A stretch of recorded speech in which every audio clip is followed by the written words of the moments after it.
Hey, folks, today's Thursday, February 1st, 2024. Coming up on Roland Martin Unfiltered, streaming live on the Black Star Network. I'm live here in Dallas for the installation ceremony for Reverend Dr. Frederick Douglass Haynes, the new president and CEO of the Rainbow Push Coalition. So we'll be having that. That begins in about an hour and a half, so we'll carry that live on the network. But the big story for us today, folks, the loss of a legend, Radio Hall of Famer Joe Madison, has passed away. He passed away peacefully last night. He's been battling a reoccurrence of prostate cancer. We will talk about how critical the Black Eagle was to African Americans. Longtime radio show host on WOL out of Washington, D.C., later with Sirius XM Radio. And so we will dedicate this entire show to the Black Eagle right here. It's time to bring the funk on Roland Martin Unfiltered on the Black Star Network. Let's go. He's got it. Whatever the biz, he's on it. Whatever it is, he's got the scoop, the fact, the find. And when it breaks, he's right on time and it's rolling. Best believe he's knowing.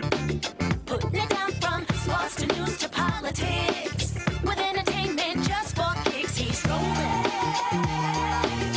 It's on go, roll, roll, y'all. It's Roland Martin, yeah. Rolling with Roland now.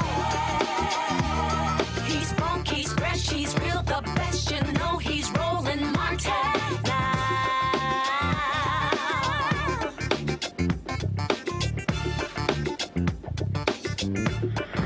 Martin.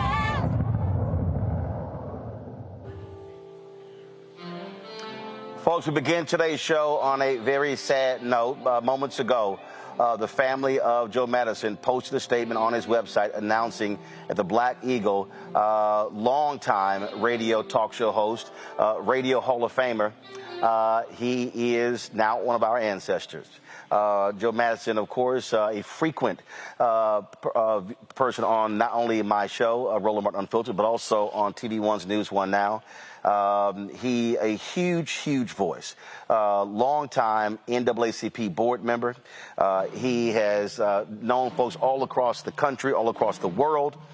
He was very much involved in fighting modern-day slavery and the Sudan. He announced a couple of months ago that he was not coming back on the air, taking some time away because he had a reoccurrence of prostate cancer. He had previously battled prostate cancer, and it came back. On November 14th, when I had my birthday, Joe let us know that he was definitely going to be there, but because of his illness, he was unable to come. And the statement came from his family that he passed away peacefully last night. So many folks obviously know about the Black Eagle. We heard him on Sirius XM Radio every single morning. Those of you in Washington, D.C., listen to him on WOL AM radio AM as well. He was an absolute legend in this business. And again, we are saddened to report the passing of Joe Madison. Remember, it was several months ago, Joe was on the show talking about his book. He is someone who we often, look, we went so many places. He and I were always together doing something, emceeing different events together. And so this is certainly just shocking news for so many of us who knew him well. My panel today is Dr. Greg Carr, Department of Afro-American Studies at Howard University, Reese Colbert. She is the host of the Reese Colbert Show on Sirius XM Radio, and also Lauren Victoria Burke, Black Press USA out of Arlington. I'm going to start with you, Greg. There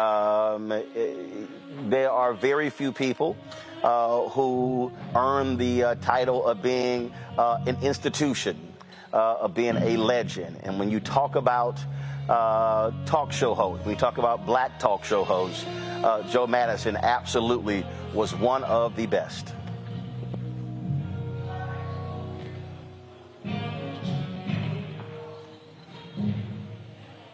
Hey, Greg, I think you're muted.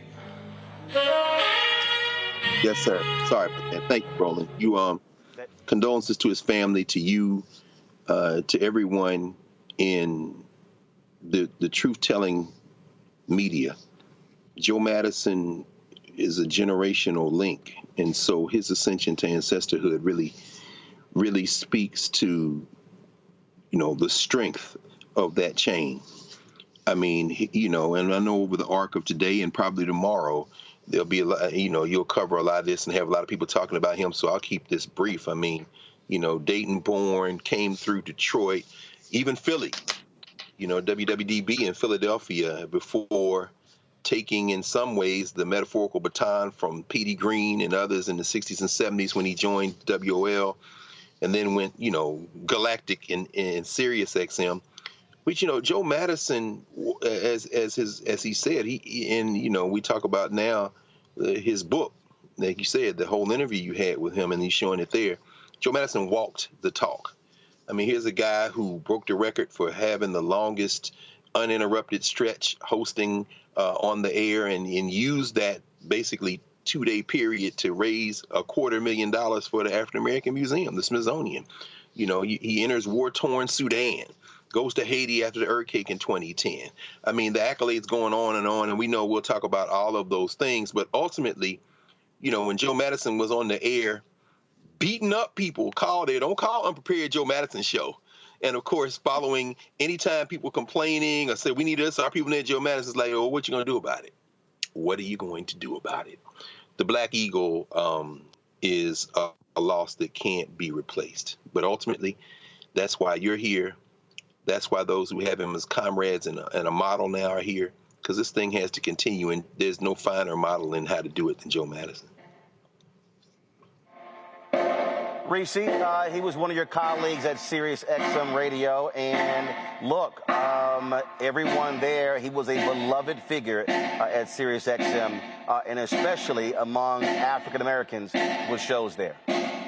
Absolutely. You put it right, an institution, a trailblazer who opened up the door for so many of us at Urban View. I mean, I feel like a small person and compared to Joe Madison, a giant, a colleague. That honors me by even calling us colleagues. I remember my first time in the studio for my own show. It was across the hall from the Black Eagle, which is its own fortress at Sirius XM Studios in DC. You got to be badged in, and it's bigger than life. And I just think that his legacy is so enduring, so important. And I don't even want to say legacy as though it's the past. It's still living and breathing through the institution that he has helped pave the way for. And so this is devastating news. Urban View really does feel like a family. All of the hosts, we love each other, we support each other, we uplift each other.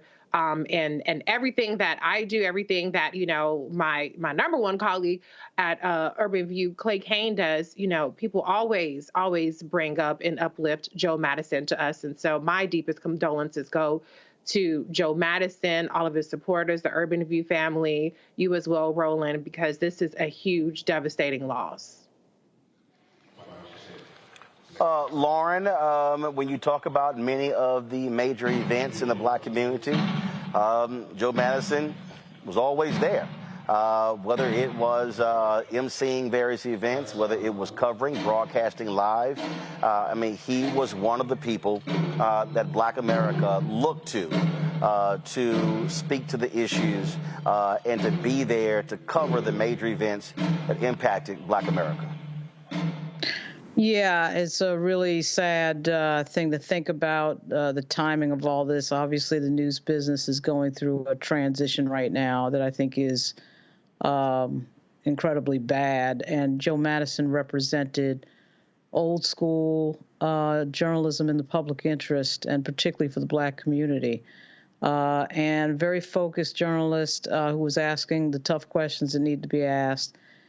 In an era of kikiing and not really being focused on what's serious, at a time that fascism is on the rise in the United States, I think his loss is particularly ill-timed. It would have been ill-timed at any time. But right now, we need more people who are like him, people who are serious about what they're doing and who are asking the serious questions. So this is like a really huge shock. I actually met him on your show, Roland. I'm trying to remember the last time that I saw him. I almost want to say CBC Week, but I can't quite remember.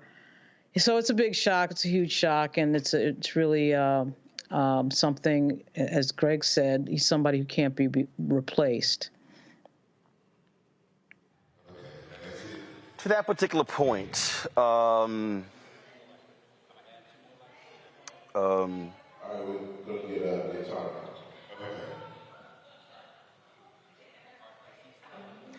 it is difficult because we are in many ways, partners in crime. Joe supported this show, and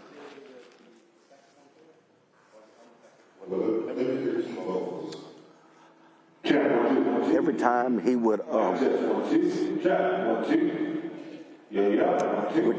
give to the show,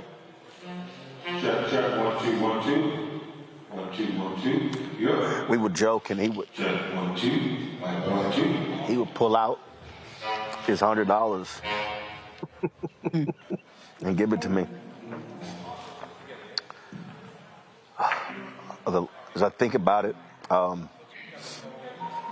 last time I saw him was at the Dionne Warwick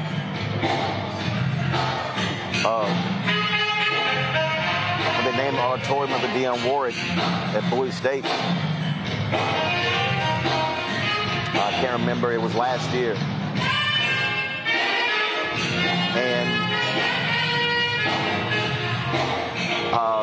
Joe was going to take an Uber home. And I told him, I said, Joe, I'll drop you off. And we were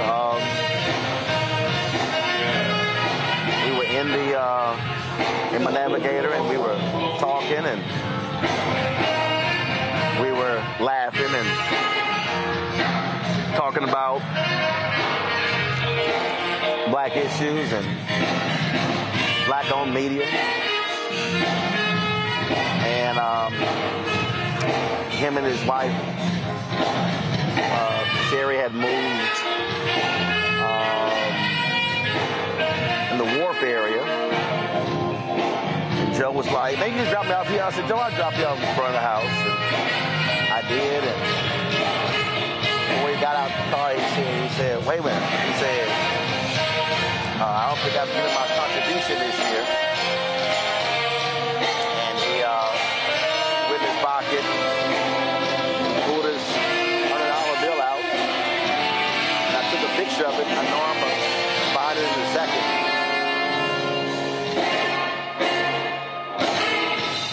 But the thing is that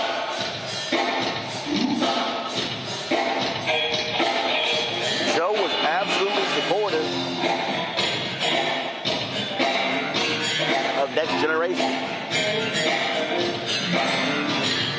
There was no ego. It wasn't competition. He would always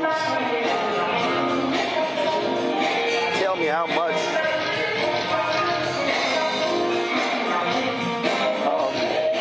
what I was doing mattered.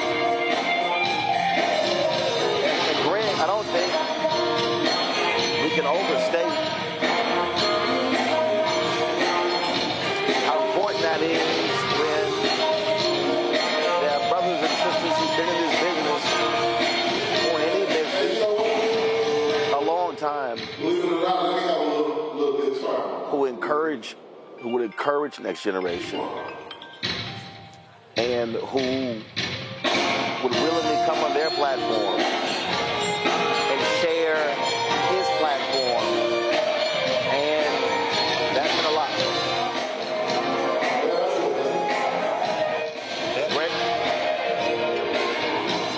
Yeah, that really gives that's really the meat of it, Roland.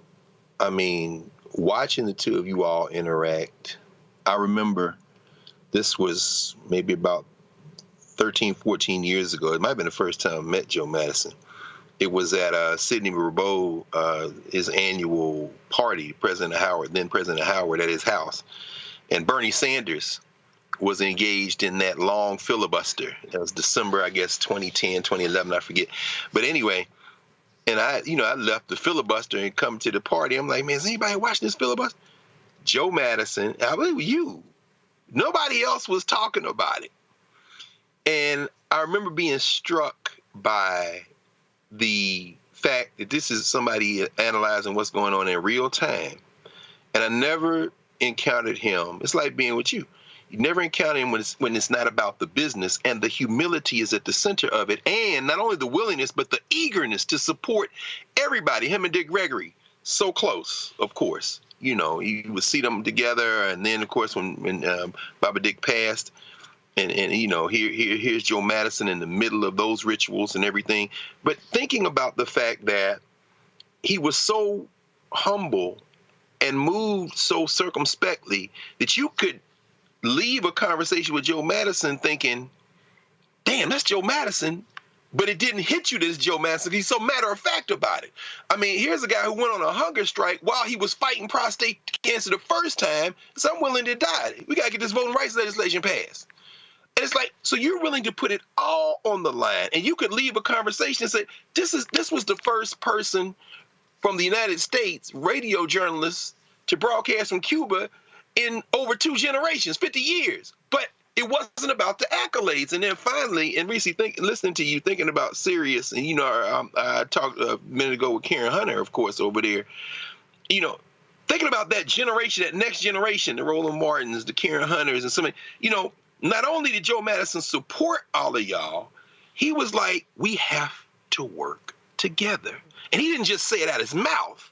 When all these people who claim that they're for black people, and I'm not going to name any names, Byron Allen, and others who, you know, what Joe Madison put it where the goats could get it and put his money where his mouth was and put his life where his rhetoric was. You can't fake working together. It can be very difficult at times. But the Black Eagle wasn't flying above everybody else. His thing was, I'm just like you. And when you hear my voice, you hear your voice. And that's why he urged us to greatness. And now in the wake of his passing, I think we have to continue to do that. We can't afford, as you said, Lauren, we can't afford not to model his effort. Even as he made a transition on the first day of Black History Month, the man went to the other side in style. So, I mean, he's giving us instruction on the way out. We got to work together now. Indeed. Going to go to a break. We'll be back for folks who just joined us. The Black Eagle, Radio Hall of Famer, longtime radio talk show host on WOL out of Washington, D.C., on Sirius XM Radio. Joe Madison passed away last night after a valiant battle the second time with prostate cancer. We'll be right back. Roland Martin Unfiltered on the Black Star Network, live from Dallas. Back in a moment.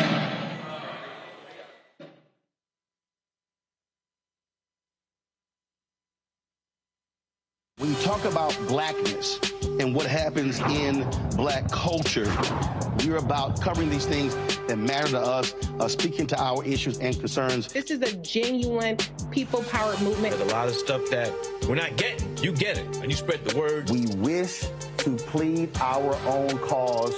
Too long have others spoken for us. We cannot tell our own story if we can't pay for it. This is about covering us. Invest in black-owned media. Your dollars matter. We don't have to keep asking them to cover our stuff. So please support us in what we do, folks. We want to hit 2,000 people, $50 this month, raise $100,000. We're behind 100,000, so we want to hit that. Y'all money makes this possible. Check some money orders. Go to P.O. Box 57196, Washington, D.C. 20037-0196. The Cash App is $RM Unfiltered. PayPal is R Martin Unfiltered. Venmo is RM Unfiltered. Zelle is Roland at RolandSMartin.com. Next on the Black Table with me, Greg Carr.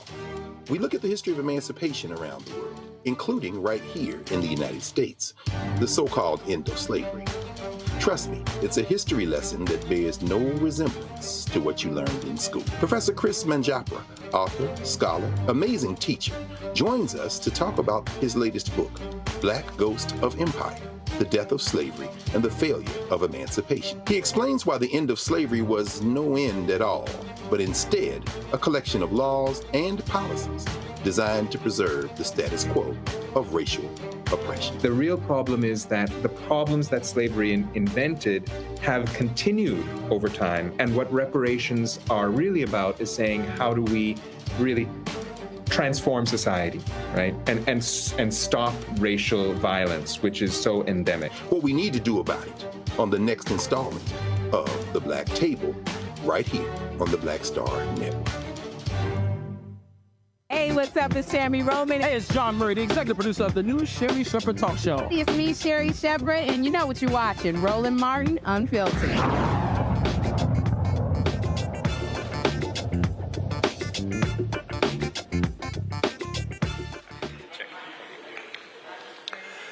Hey, folks, welcome back to Roland Martin Unfiltered on the Black Star Network. This is the statement that was released by the family of Joe Madison on his website. It is with a heavy heart that we announce the passing of our beloved husband and father, Joe Madison. He passed away peacefully at home, surrounded by family. Joe dedicated his life to fighting for all those who are undervalued, underestimated, and marginalized. On air, he often posed the question, what are you going to do about it? Although he is no longer with us, we hope you will join us in answering that call by continuing to be proactive in the fight against injustice. The outpouring of prayers and support over the last few months lifted Joe's spirits and strengthened us as a family. We continue to ask for privacy as we gather together to support each other through this difficult time. That was from the family of Joe Madison. When he made the announcement, Reese, that he wasn't coming back, I was at an event in the White House, and then when I left there, then got a call, and so I reached out to didn't talk to Joe or the family, sent him a text, and let them know that Vice President Kamala Harris was reaching out, and a few weeks ago, she did call Joe. Talk to him, and I'm not familiar with the conversation, but I do know by arranging that they actually had that conversation and alerted her staff of the news, and so I'm quite sure we'll be seeing a statement from her shortly.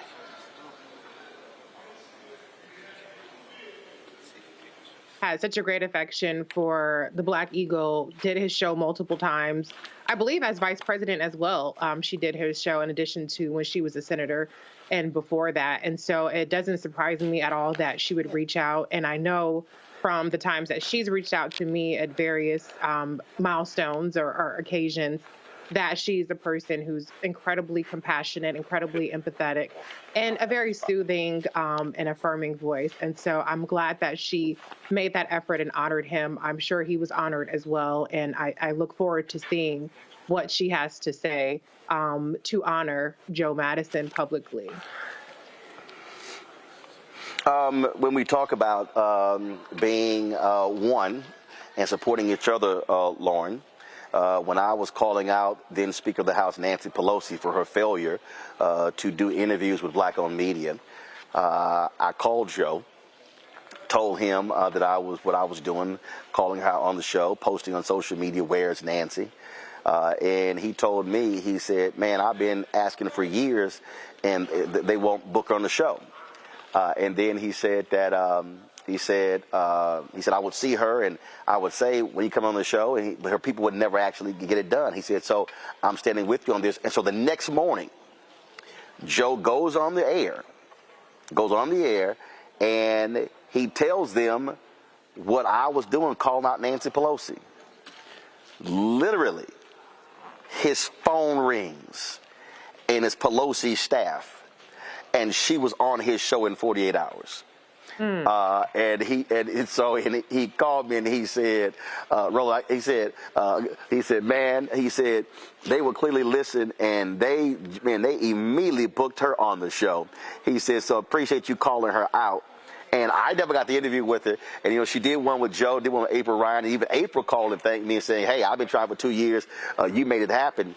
And here's the deal. My deal was like, cool. I didn't get it, but if they got it, I was cool with it. But again, that was Joe saying, I'm going to ride with you. I'm going to call him out, too, on the air.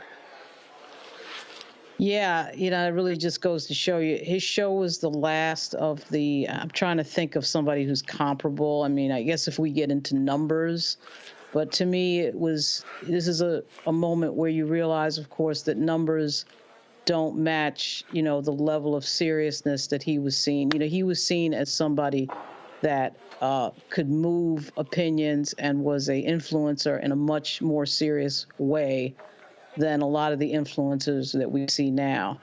And to what he used to always say about what are you going to do about it, you're making that statement. Joe would make that statement all the time in an era where people, I think, have fooled themselves into believing that talking or just being on some platform that may have some numbers means something. And, Joe was, Greg really stole my thunder in his last comments, because Joe is a tell it like it is type of guy, a blunt, no BS type of guy. And my favorite thing about him is that he came along 40 years ago before the real influence of before corporate influence really started to impact the media, and he kept with that his entire career. You can see corporate influence's impact on the media all over the place, the subjects that don't get discussed, the things that get ignored. And obviously for Black radio that has been disappearing over the years, he became a more important platform with that. So that story really does not surprise me, because I'm sure that Pelosi's office recognized, exactly, pardon the pun, how serious it is to be on his show. And it's hard to imagine who fills that spot. I would guess that Karen Hunter probably comes the closest, but it's just something that we're missing in a lot of the platforms that we see out there. Is a really sort of serious bringer of issues, and who's serious like all the time, and is not trying to blend entertainment or infotainment with hard issues. And that's the thing about Joe.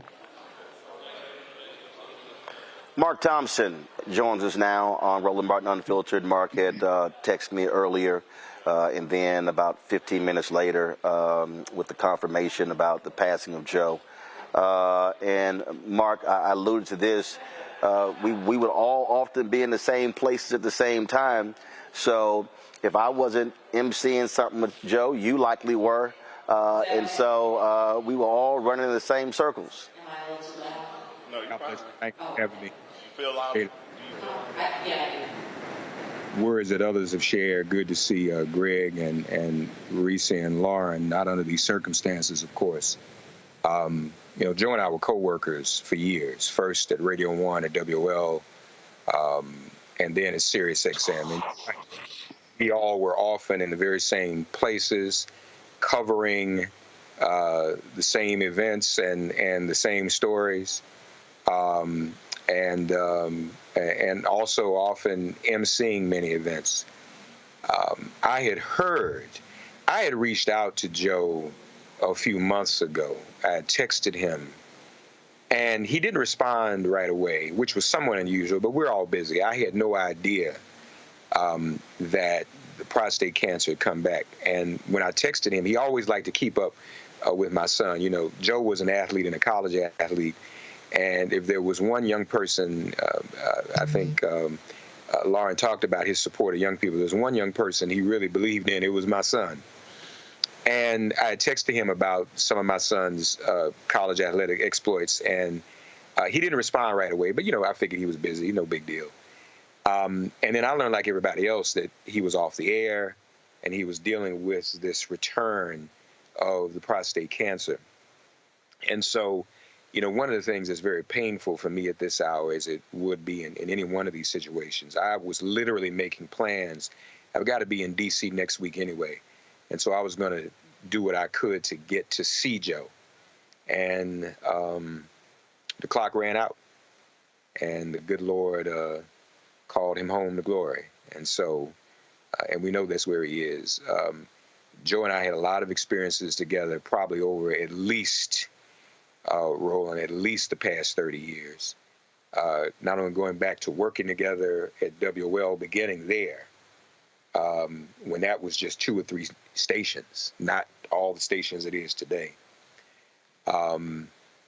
We were with Dick Gregory in a lot of the movements. We went to jail at the CIA around the crack and powder cocaine issue that the CIA was involved in. We were with Maxine Waters. We were with Gary Webb of the San Jose Mercury News, standing up against that because we knew what Reagan had done in terms of bringing that back to bringing that story back to the forefront. And so this is a loss because he wasn't just a radio host. He used to call himself a radio activist, and that's exactly what he was. And then Joe's longevity, going back to being an organizer for the NAACP in Detroit, the influence he had there. In fact, another reason I had reached out to him, frankly, now that I recall, was that a mentor of his in Detroit had actually passed away, a brother by the name of Duke, and someone that Joe looked up to a great deal, and who was very supportive of him as he came along. Of course, he was on the board of the NAACP for a number of years. And when I called you earlier this evening, and if there was, in transparency, if there was something that was texted to me and to Ayanna Gregory, Dick's daughter, but we didn't know. And so we wanted to hopefully confirm that it wasn't true. And then Abba Blankson of the NAACP texted me that, in fact, it was the case. When you came to me, I was just on the phone with Dr. Benjamin Chavis. He had called about the news. And, of course, they were both. Joe was on the board of the NAACP when Dr. Chavis was named the head of the NAACP back in the 90s. And so, you know, Joe had a very broad footprint in our people's struggle. And so this is heavy. This is a big one. It's something, you know, he is irreplaceable. I mean, in our own respects, we all are. But Joe's longevity in the struggle, Joe being so prolific in so many ways in the struggle. I mean, he practically coined and trademarked the term underrepresented, undervalued, and marginalized. He said that every day. The hunger strikes that he did with Dick Gregory, I wasn't very good at hunger strikes because I was afraid I was going to pass out. But Joe was vigilant in all of those struggles, and he will certainly be missed. My heartfelt love goes out to Sherry, who has been recovering well from her own health struggles. God bless her. His children. Joe was a giant, but we're thankful, and we should all not simply mourn, but be rest assured as to where he is. He's outrun us to glory, and he deserves his crown. You talked about his work with the NAACP. Joining us right now is Wendell Anthony, president of the Detroit chapter of the NAACP. Wendell, always glad to see Reverend Anthony. Always glad to see you and talk to you. I'm sure you've got 1,000 Joe Madison stories. Good evening, Roland, to you and to your guests. First of all, our prayers and condolences go out to Joe's family, Sherry and his children, and all those in the radio talk show activist world who believed and understood and appreciated the work of Joe Madison. It is true, Joe and I did have our own unique relationship. Joe was an activist here in the city of Detroit. He was an NAACP baby. He was one of the youngest, if not the youngest, executive director of the Detroit branch and the NAACP in the country at the time when he became that. He was 24. We since then have had another young lady, Camellia Landrum in Detroit, who was now kind of surpassed that to the degree of being the youngest. There's just something about Detroit. But Joe was always an outspoken voice. He was his own independent self. Interesting thing is that when I first started running for the NAACP, and now this is my 31st year as its president in Detroit, I hadn't planned on it. It just, that's what has happened. But Joe and I were on opposite teams. Joe was with the folk that opposed me. And I mean, they really, really, really opposed me. But we were successful and we won. Since that time, obviously, we had gotten together and beat our swords and spears into plowshares and pruning hooks. And he and I understood that we had much more in common than we did in conflict. He even was bold back here in the day. He worked with WXYZ radio. He was on that station, AM station. He was talking stuff back then along the racial and social justice lines. A lot of folk could not handle or appreciate that at the time period, but it was real. And he maintained that even when he went to the other stations and later on found himself at Sirius under the handle of the Black Eagle.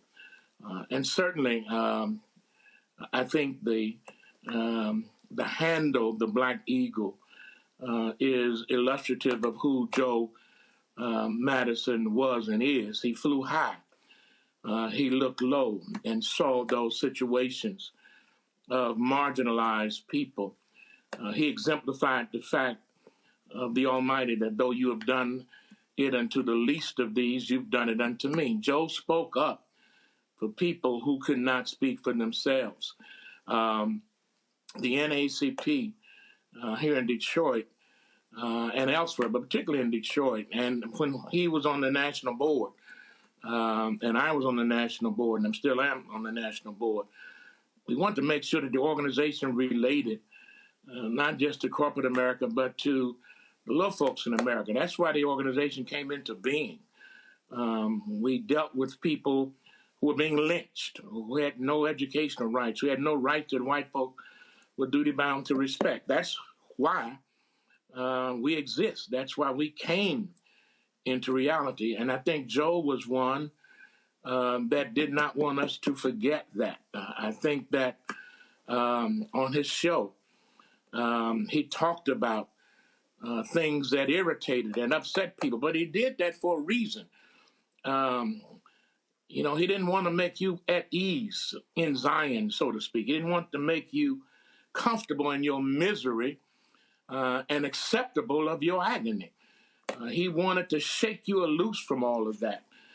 That's why he often said, you know, now that we hear this, now that we know what time it is, what are you going to do? That is a basic, fundamental Christian tradition. You know that, Roland. You are versed in Scripture. You know that it's not just important enough to hear the word. You have to do something about the word. What are you going to do about it now that you know it? You can't escape it. A lot of folk want to hear it, but then they don't want to do nothing about it. A lot of folk know we in a mess in America, but the question is, what are you going to do about it? A lot of folk know we need to vote, but are you voting?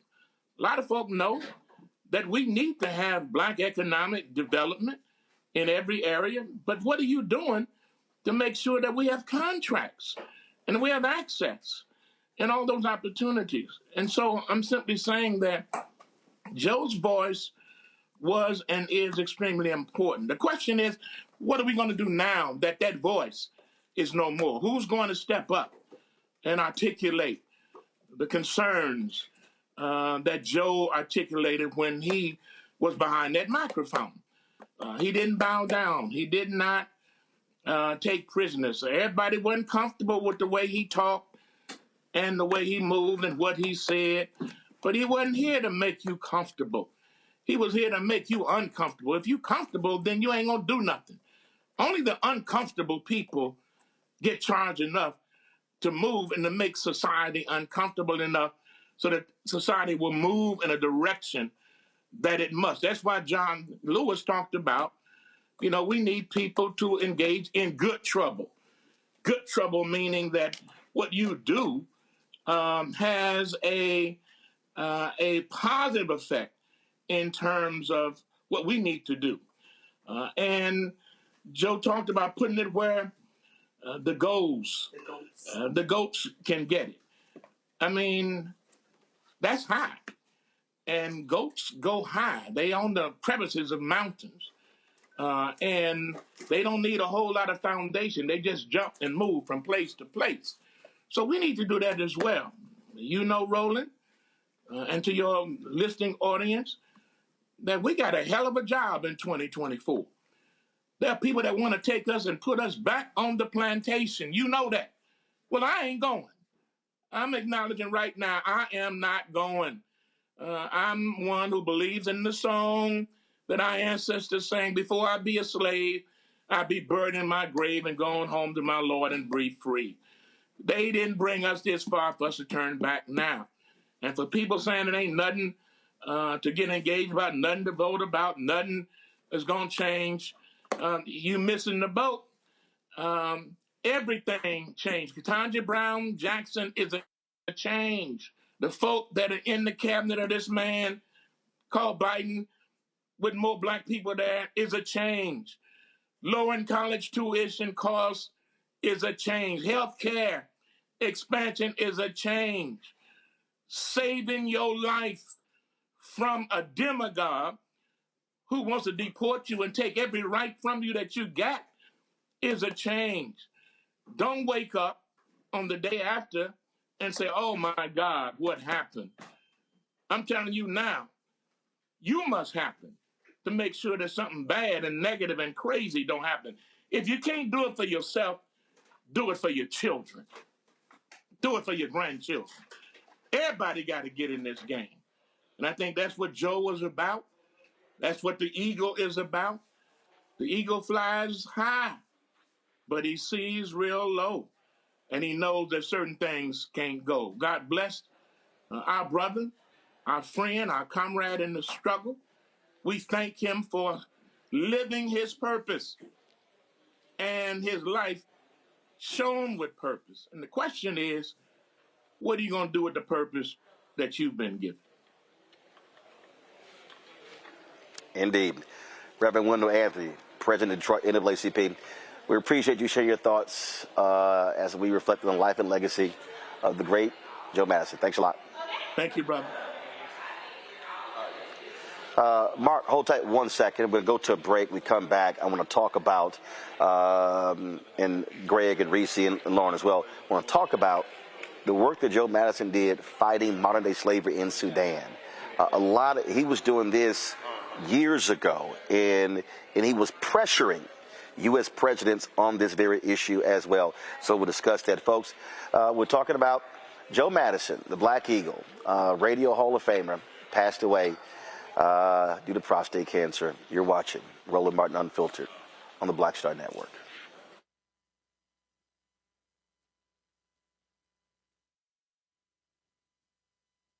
Hatred on the streets, a horrific scene, a white nationalist rally that descended into deadly violence. White people are losing their damn minds. As an angry pro-Trump mob storms the U.S. Capitol, we're about to see the rise of what I call white minority resistance. We have seen white folks in this country who simply cannot tolerate black folks voting. I think what we're seeing is the inevitable result of violent denial. This is part of American history. Every time that people of color have made progress, whether real or symbolic, there has been what Carol Anderson at Emory University calls white rage as a backlash. This is the rise of the Proud Boys and the Boogaloo Boys. America, there's going to be more of this. Here's all the Proud Boys, guys. This country is getting increasingly racist in its behaviors and its attitudes because of the fear of white people. The fear that they're taking our jobs, they're taking our resources, they're taking our women. This is white fear.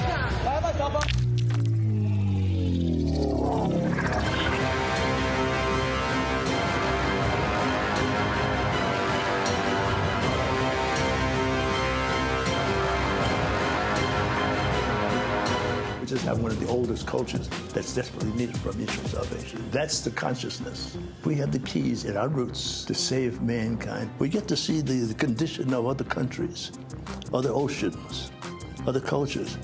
And if we believe in God, a lot of us do, he's telling us if you don't get rid of that stuff that makes somebody superior or inferior and work together for the mutual salvation, everybody's gone.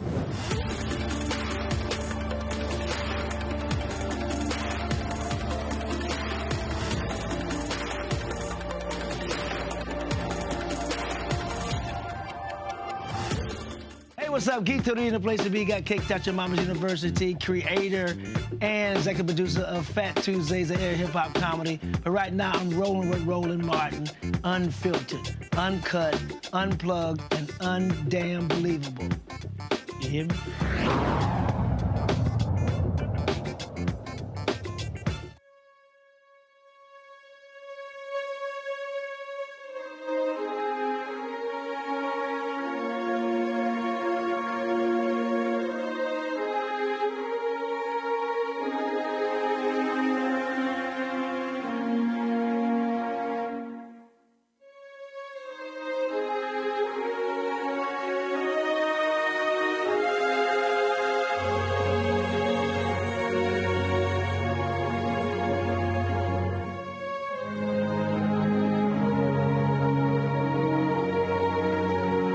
Hey, y'all. Hey. I just dropped Joe Mass off at the crib. Just so y'all know, he is a contributor to the Bring the Funk fan club. So y'all need to be a contributor as well. Hey. Joe said he ain't mailing no check. Appreciate it, Joe. Oh, man. Appreciate it. God bless you.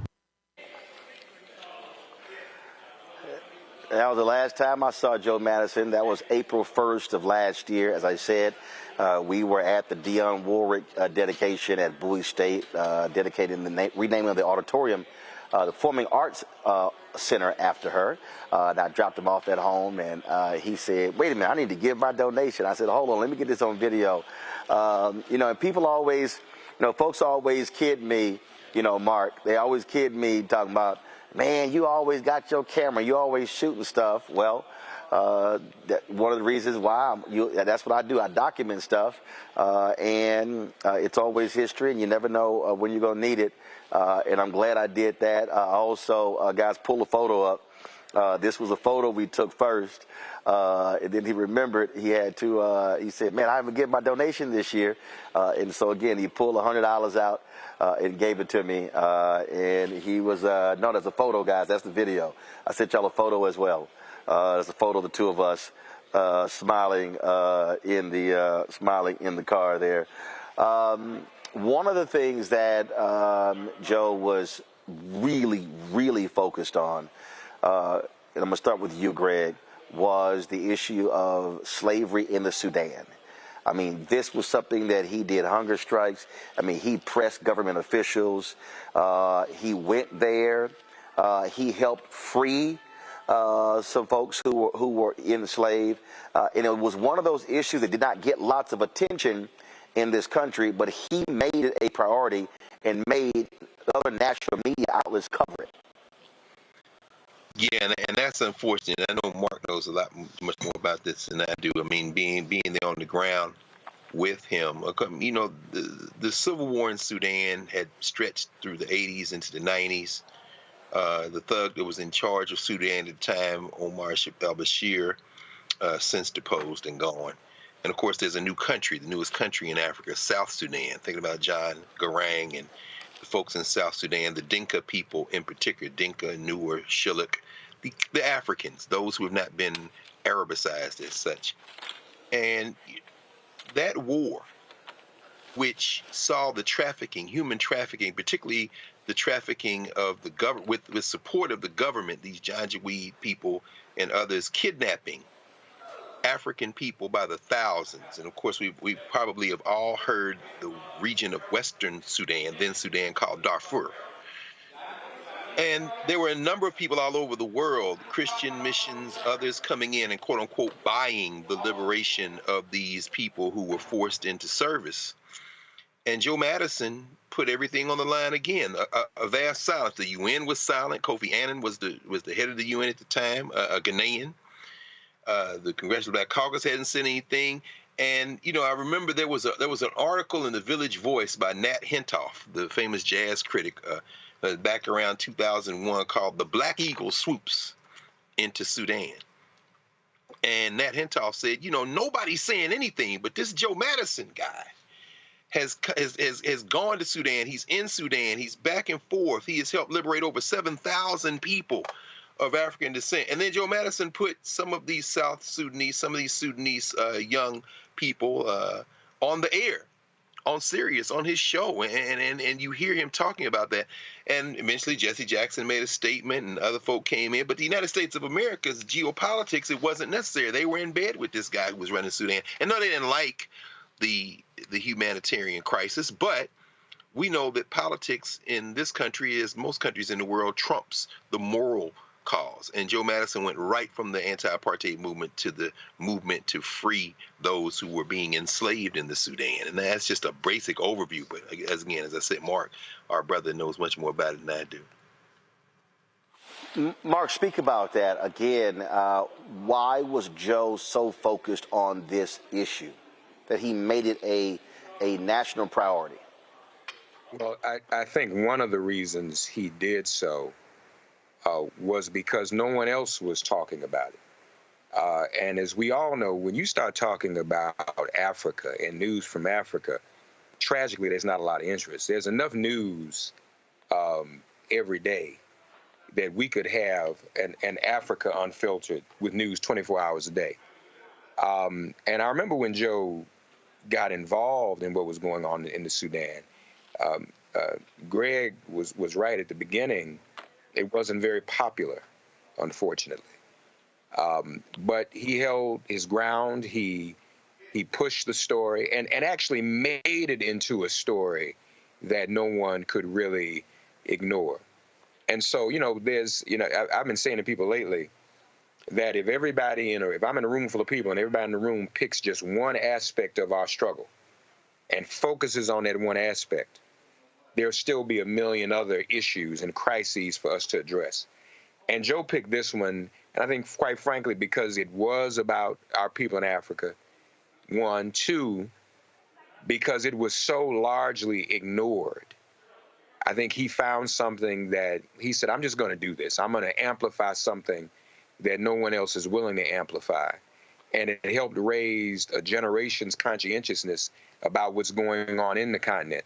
And right now, you know, what's going on in Sudan is also tragic. What's going on in the Congo and different parts of Africa, what's going on in Haiti, those issues aren't getting the coverage that they should.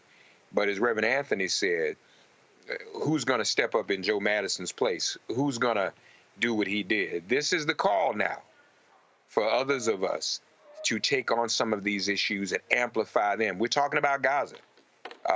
As important as that is, covering Gaza wall to wall. Hell, I just wrote a song about Gaza.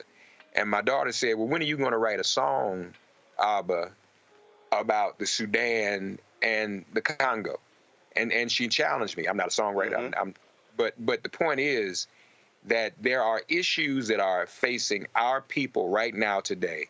Joe is an example of covering those issues that were not popular.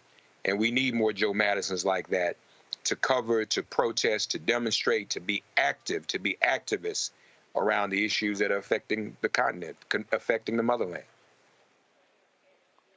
And Reese, this is the thing that it's hard for some people to understand. And look, I totally get the radio shows out there that talk about the latest celebrity, that talk about Nicki Minaj beefing with Meg Thee Stallion, people talking about the Cat Williams interview on Club Shay Shay, talking about Glorilla or what somebody else is doing. And Joe and I used to always laugh because he was like, I ain't got time for that crap. He said, we got way too much important stuff.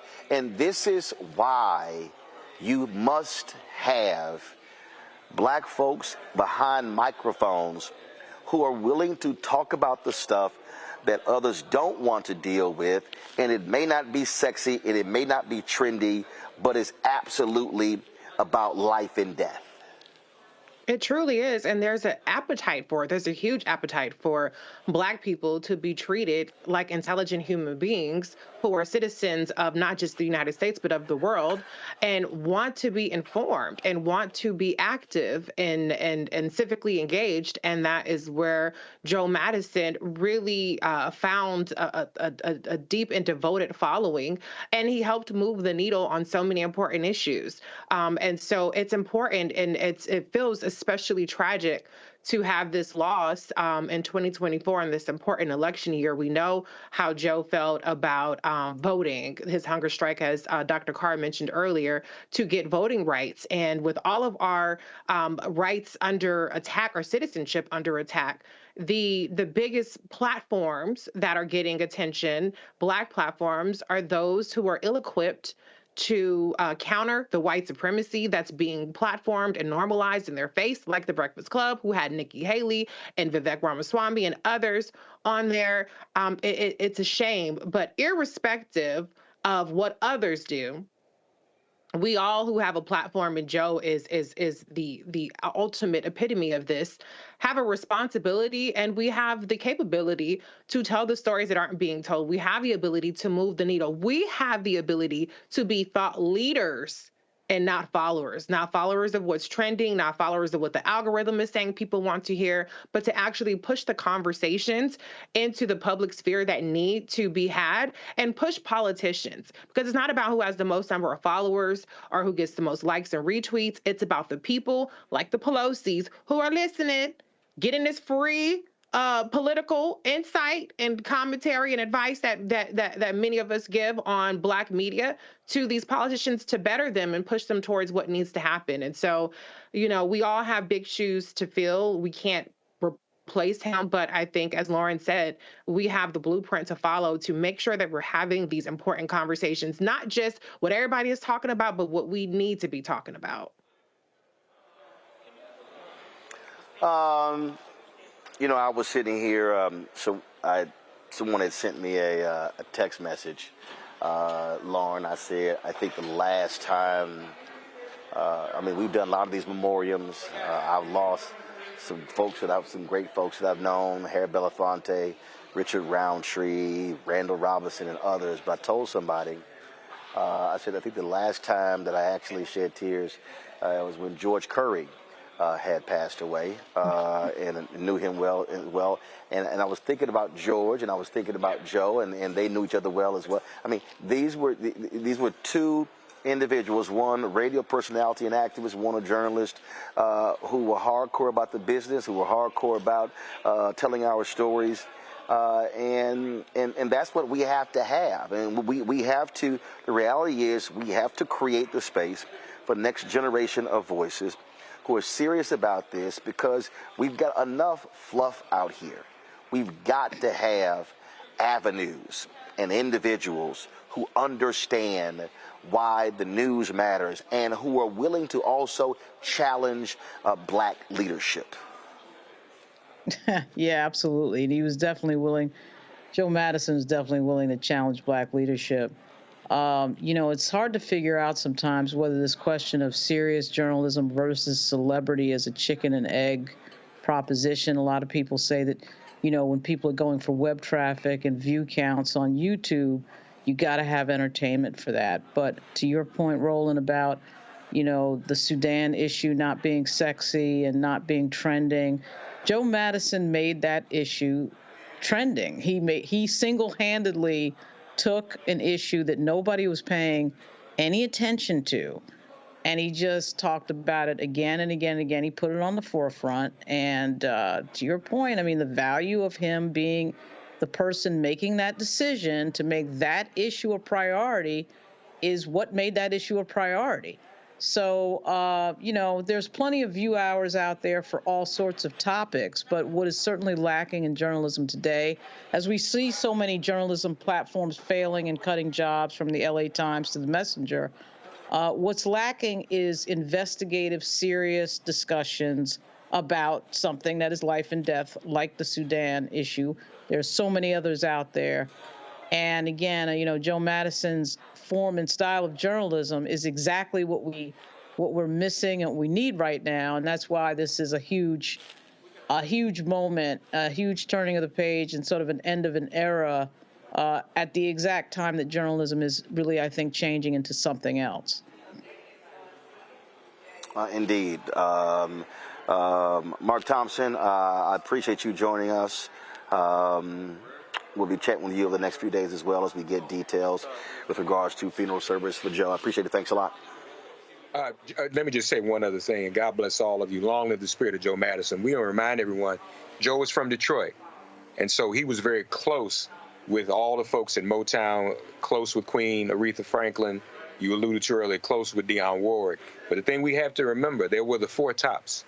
Joe was the honorary fifth top. That's how close he was to Levi Stubbs and the Four Tops and to the whole Motown scene. So we got to lift that up. Joe Madison was the fifth top. Joe, we miss you. We love you, and we just going to keep on holding up the bloodstained banner as long as we can. I'll see you in the morning, brother. Mark, thanks a lot. Going to a break, folks. Roland Martin Unfiltered right here in the Black Star Network. As it relates to health care, joining me this week on Washington Watch, Robert Trainum, host of Roll Call TV on the Comcast Network, Deborah Mathis, always so shy and quiet, BlackAmericanWeb.com contributor, a newbie to our panel, Michelle Bernard, MSNBC contributor and president of the Independent Women's Forum, and my dog, the Black Eagle, Joe Madison, talk show host on Sirius XM Radio. Folks, welcome to the show. Thanks. Good to see you. We'll try not to haze you too much, Michelle. We always do that the first time. On Capitol Hill this week, and it's real tense. It's real tense. Every time there was a vote on anything, when they came up, it was like...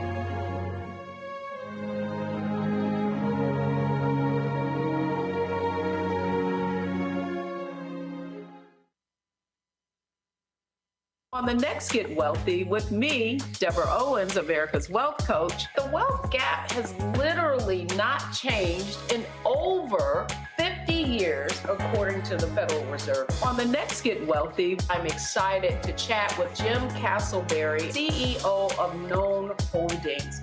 They have created a platform, an ecosystem to bring resources to Blacks and people of color so they can scale their business. Even though we've had several examples of African Americans and other people of color being able to be successful, we still aren't seeing the mass level of us being lifted up.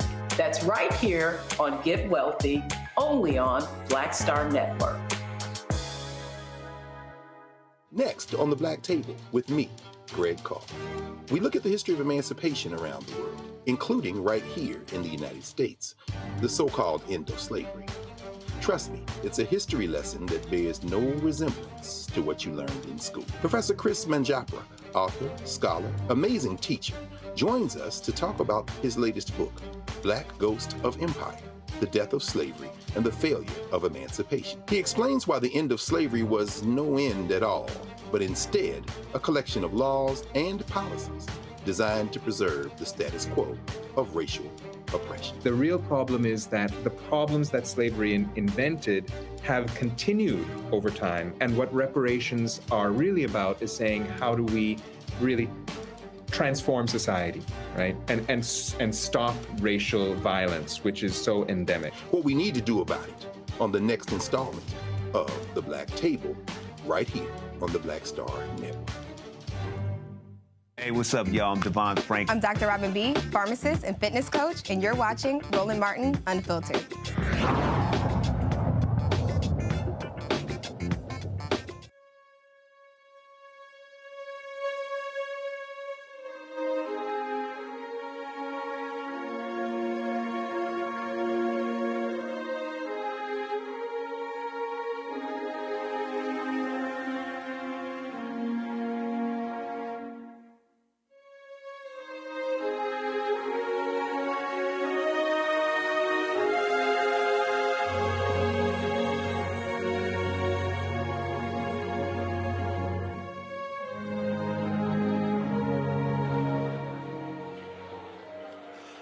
Hey, folks, welcome back to Roland Martin Unfiltered here on the Black Star Network. I'm at the Black Academy of Arts and Letters here in Dallas, where they're having the installation service in about 30 minutes for Reverend Dr. Frederick Haynes, the new president and CEO of the Rainbow Push Coalition. We'll be carrying this event live on the Black Star Network.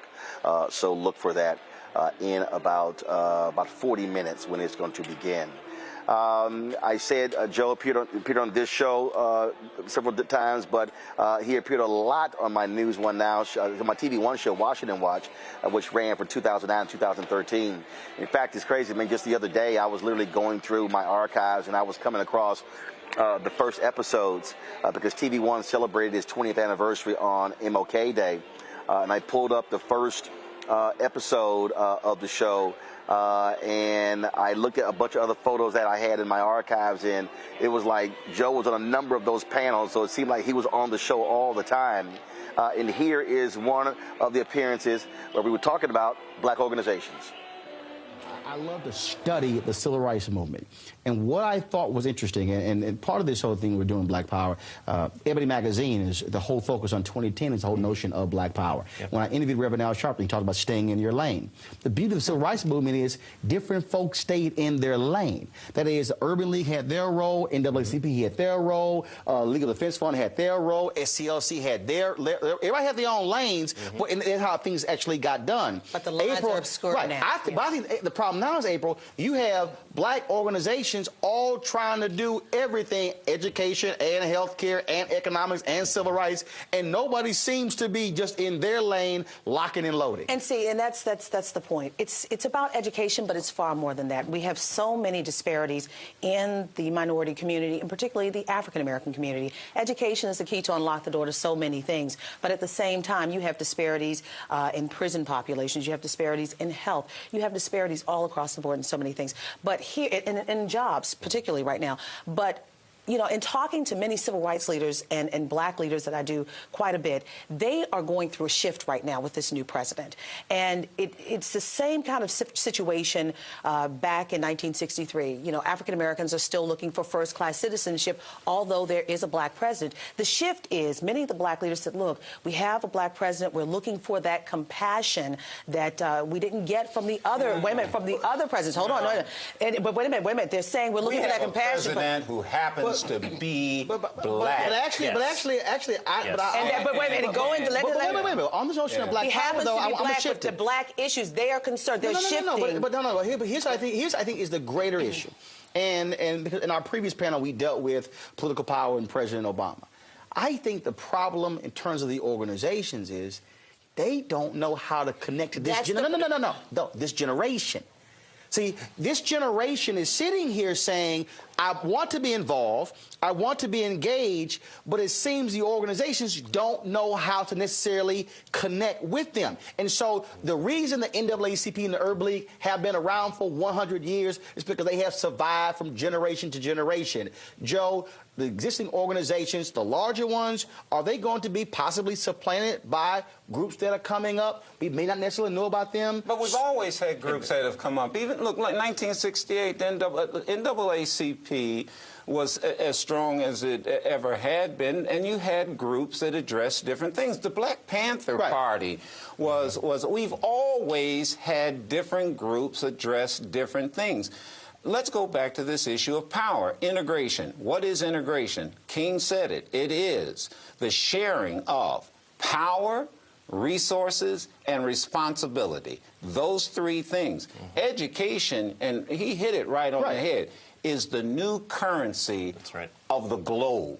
These communities that have the most educated people are going, education is more valuable than gold. So should the organizational agendas be shifting and changing to meet with the generation? Yes. And who do you think, out of all the ones out there, who do you think is doing a good enough job? Should folks be looking at Jeffrey Canada and what he's doing in Harlem saying, you know what, we should be boosting this brother and what he's doing? And I'll tell you about the NAACP. NAACP, they had a housing department. I ran their voter education department for years, registering people to vote. We addressed they had an international department. They had a prison program. They have got to be. They also had stability of leadership. Well, yeah, that's a whole other story. Ben Jealous is new. Mark Morial is new. Bernice King now running the SCLC. Again, it's a whole different thing goes on. See, but this goes these organizations. But this goes back again. Point. This goes back again to the shifting of power. About 15 seconds. Okay, the shift means that a lot of these organizations are trying to find their way in how to attack the issues of Black America going to this president who happens to be Black. No, they are. This is what they're telling me. They're trying to find their way through this shift. It's not just about the president. It is about the people. It's everyone. But again, if you do not connect with the people, if you do not take the issues and connect with the people, then it does not matter who's in the White House. You will not be affected. Final comments. We need a new sense of militancy and activism in our community. Great point. Ron, final comment. I agree with that, and as it relates to education, if our kids aren't equipped, we cannot compete in the world stage. And talk about militancy, man, I want to see Ron Christian in a beret.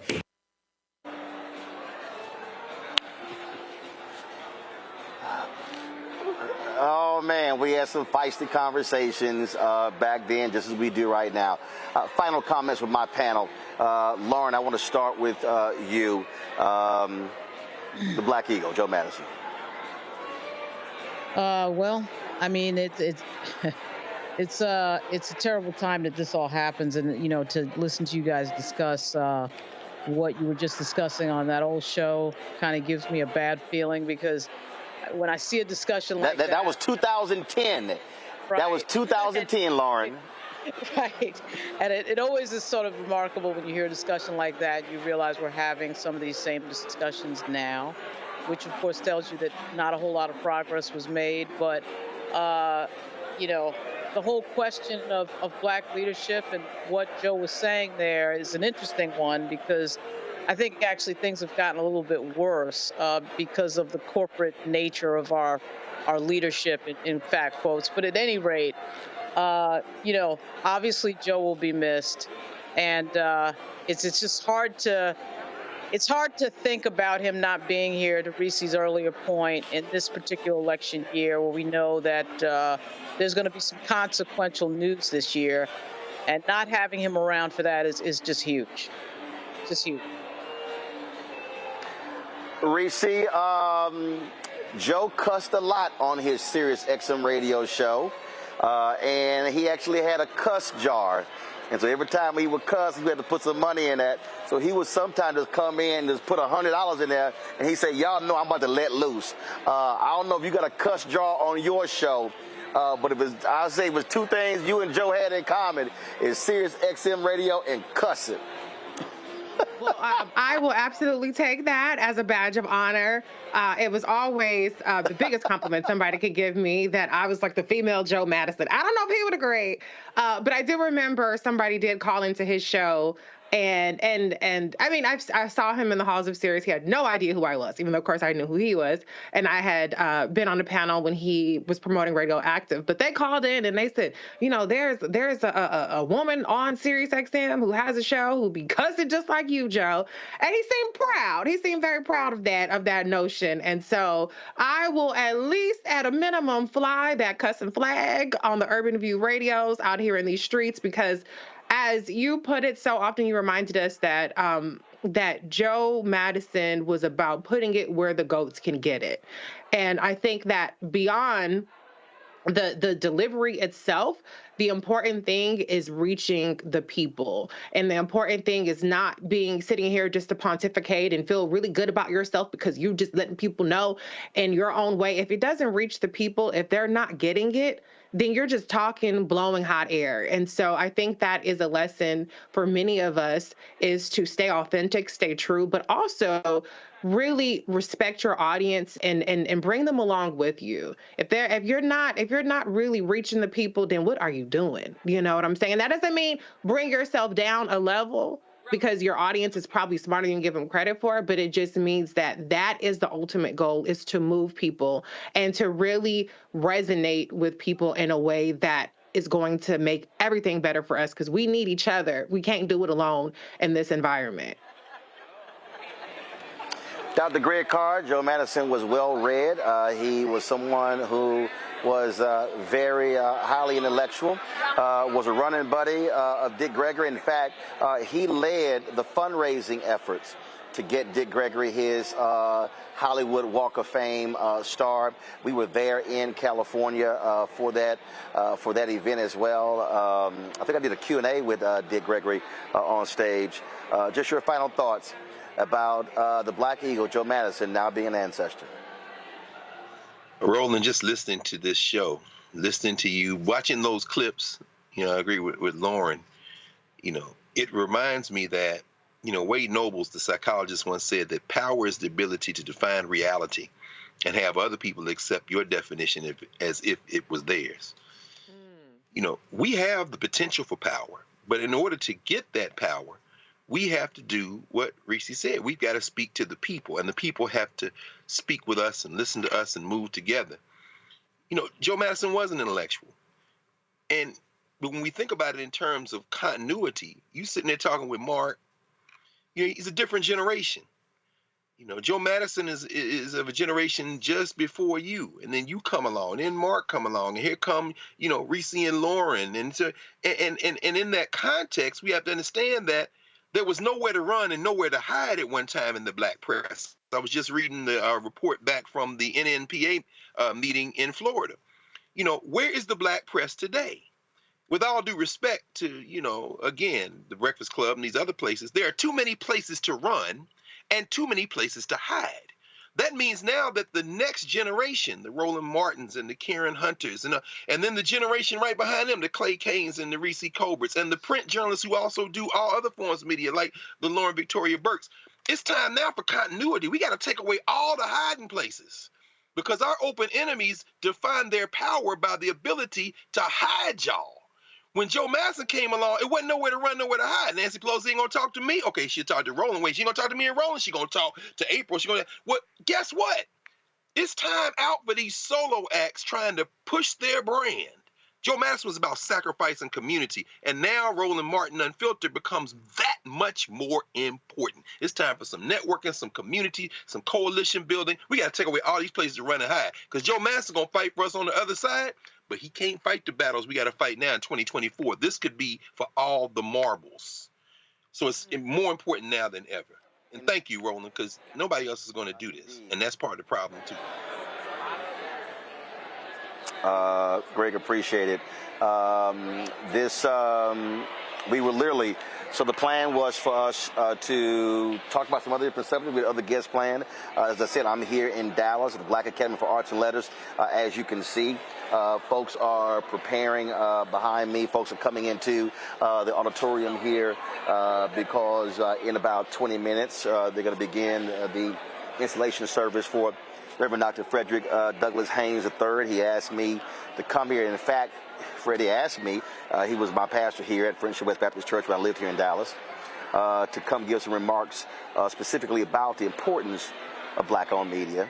And then literally as I was getting out of the car to walk across the street at the park, Mark Thompson had sent me a text, said that I had heard that Joe had passed away, and we began to make some calls, and then all of a sudden, about 15 minutes later, the confirmation was there, and we completely changed the entire show. And so we'll rebook the other guests as well, and obviously here there are a number of people who are going to be speaking here. I'll be getting a reaction from them with regards to the life and legacy of Joe Madison. We'll have more of that tomorrow. We're going to cut the show right now. So what's going to happen is I'm going to go to break. First of all, we'll still be live, folks. I'm going to go to break. We come back. We're going to re-air my conversation with Joe about his book. We talked about his life, his career. We did this early last year. And I'm thankful that he released the book. I'm thankful that he came by the studio and we had the conversation. Joe Madison, 74 years old, passed away after another valiant battle with prostate cancer. Folks, that is it. Like I said, we're going to go to a break. We'll come back. We'll have that for you. We'll also go live in about 20 minutes from here. So we have 2 different live streams going. And, folks, this is why Joe supported us. This is why he was a contributor to the Bring the Funk fan club, because he understood the importance of black-owned media. He understood the importance of this show. And so we want you to do exactly what Joe did and support this show, because mainstream media is not going to give Joe his props.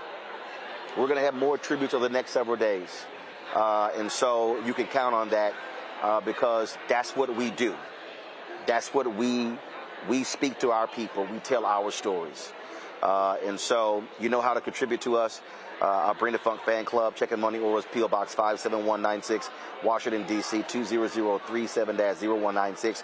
Cash App, $RM Unfiltered. PayPal, R Martin Unfiltered. Venmo's RM Unfiltered. Zelle, Roland at RolandSMartin.com. Roland at RolandMartinUnfiltered.com. I never actually do a Bring the Funk giving item when we have any memoriams, but I chose to do so because, again, Joe believed in this show. He believed in me. He believed in black-owned media, and he believed in providing black people with information, because information is power.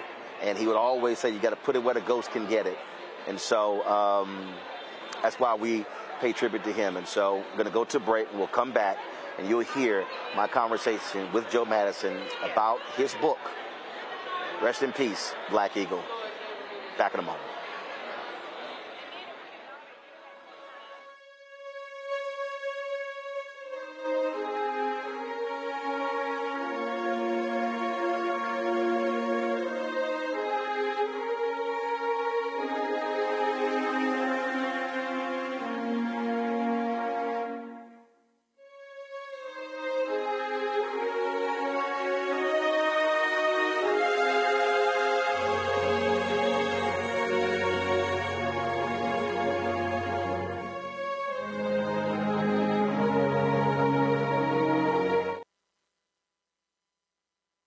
On the next, A Balanced Life with me, Dr. Jackie. How big a role does fear play in your life?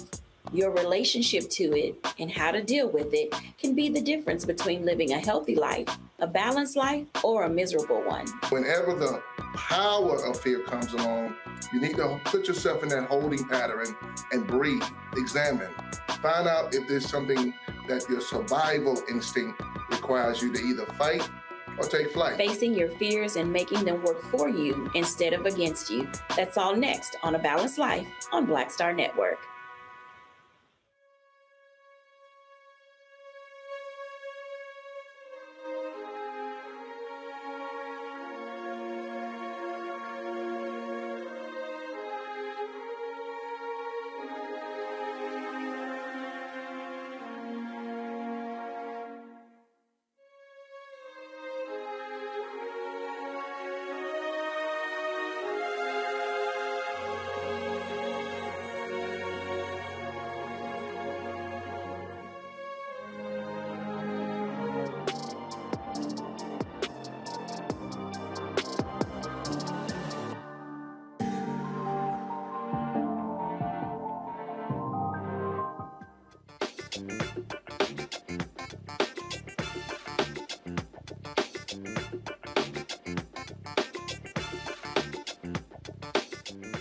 Folks, when you hear folks talk about Sirius XM Radio, they talk about Howard Stern, one of the stars, but Joe Madison is also one of the big-time stars at Sirius XM. It's been on their network for a very long time.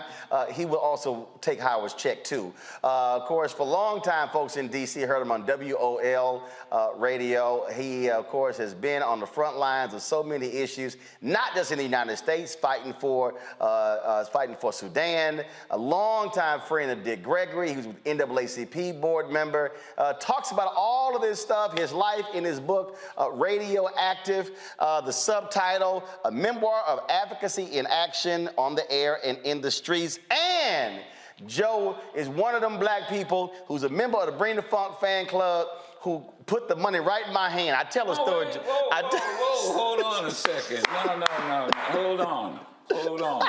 Hold on. This is real, too. There you go. So Joe, that's my annual due. Joe gives an annual $100.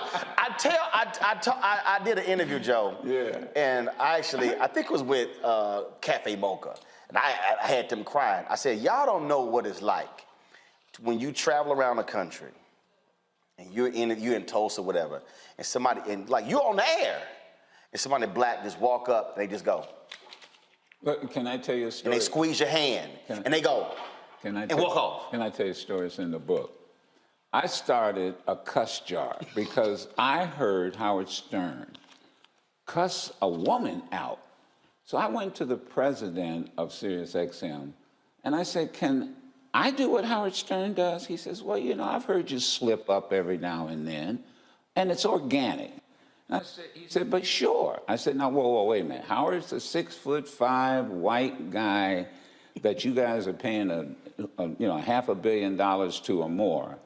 And if I cuss out some white woman or white man, will you have my back? And he said, yeah. Now, I have my wife with me, who's the executive producer. She's always with me because she's the witness. And we walked out, and I said, did he give me permission to do that? She said, oh, I think he did. So I started doing it. And every now and then, little old ladies would call up, God bless them. Oh, Mr. Madison, you really shouldn't do that. You know, I said, I'll tell you what I'm going to do. I'm going to put $1 in, I first called it a swear jar. But then George Wallace said, black folks don't swear, they cuss. We cuss. And so I changed it to a cuss jar. Now, this goes back to what you said about palming. Right. I'm at Morehouse. We're doing a voter registration, get out the vote drive. Afterward, we're taking selfies. Right. Folks stand up, and the ministers, I walked out of there with $400 in cash, and for the cuss jar. And most of the money came from ministers. They were like, keep cussing. I can't cuss, but you are a surrogate cusser. I had a woman in Tulsa. She said, now, Roland, I'm going to give you this money, but baby, can you just stop cussing? I said, look, I said, I know how you feel. No. I said, but sometimes, I said, look, some stuff got to be said. Look. The show is called Unfiltered. I said, I got to keep it real. Well, and the reality, if you're going to let Howard Stern do it, then, you're talking about equity. Now, I cuss. Now, I don't cuss like Reese cuss. No. Reese. Yeah. Reese cuss. Is that right? But see, and every now and then I have to invoke Jackson, man. Samuel. But look, people. Is two. Who? Before I met Reese, there were two people who I thought. First of all, I thought before I met Jennifer Lewis, Sam Jackson was the absolute king of motherfucker. But when I met Jennifer Lewis, she became the queen of motherfucker. But Reese is the princess of Reese. Okay, this is how I got to know Reese. Reese would do these videos on Twitter. Right. Joe, I'm talking about, she uses more cuss words in 2 minutes than a whole lot of people, but she killing it now. She killing it. And so I said, man, I got to put her on the air. So Joe, she comes on the air, and so she's sitting on the air, and so she's talking. And I'm like, that ain't why I called your ass. I'm like, so after about 3 or 4 appearances, I said, look, I need you to do you. I said, I ain't invite your ass here to be somebody else. The person do them videos, ever since then, oh, Lord. What my girls say, let your freak flag fly, let your cuss flag fly. Well, it goes back again. In the book, I have a chapter about success. And there was 3 things that I was told. Be original, be authentic, and then be daring. And when you look at folks, and particularly in our business, what you're doing, for example, nobody does this. It's original. You're authentic. When you see Roland Martin, you get Roland Martin. Your guests are all authentic. That's really the formula of success. But I say this, Roland, one of the things I wanted the book to do was to be in my voice. And that was one of the most difficult things I had with the editor and Dr. Canton. because they started writing it in their voice.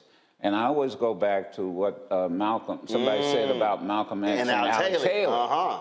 Because Malcolm used to have to kind of shake up Alex Haley. That's not the way, that's not what I'm thinking about. So I wanted it to be in my voice. The other thing I wanted was people to understand that you use your platform. And I always remember something else. There's a chapter in there that the late Professor Ron Walters said, and that was, he gave a lecture, and a student asked, he chastised students about moments. You go in, you have a demonstration, you leave. Right. Go back to the campus, go back to wherever. You just had a moment. Right. What movement? It was a moment. It was a moment. And so one student said, well, Professor, what's the difference between a moment and a movement? And he said, sacrifice. All movements in human history require sacrifice. And sometimes that's what you do. I had to sacrifice a job. I tell this story in Philadelphia. My first full-time talk show, I moved from Detroit. That was my political base. Children were born. I moved everybody to Philadelphia.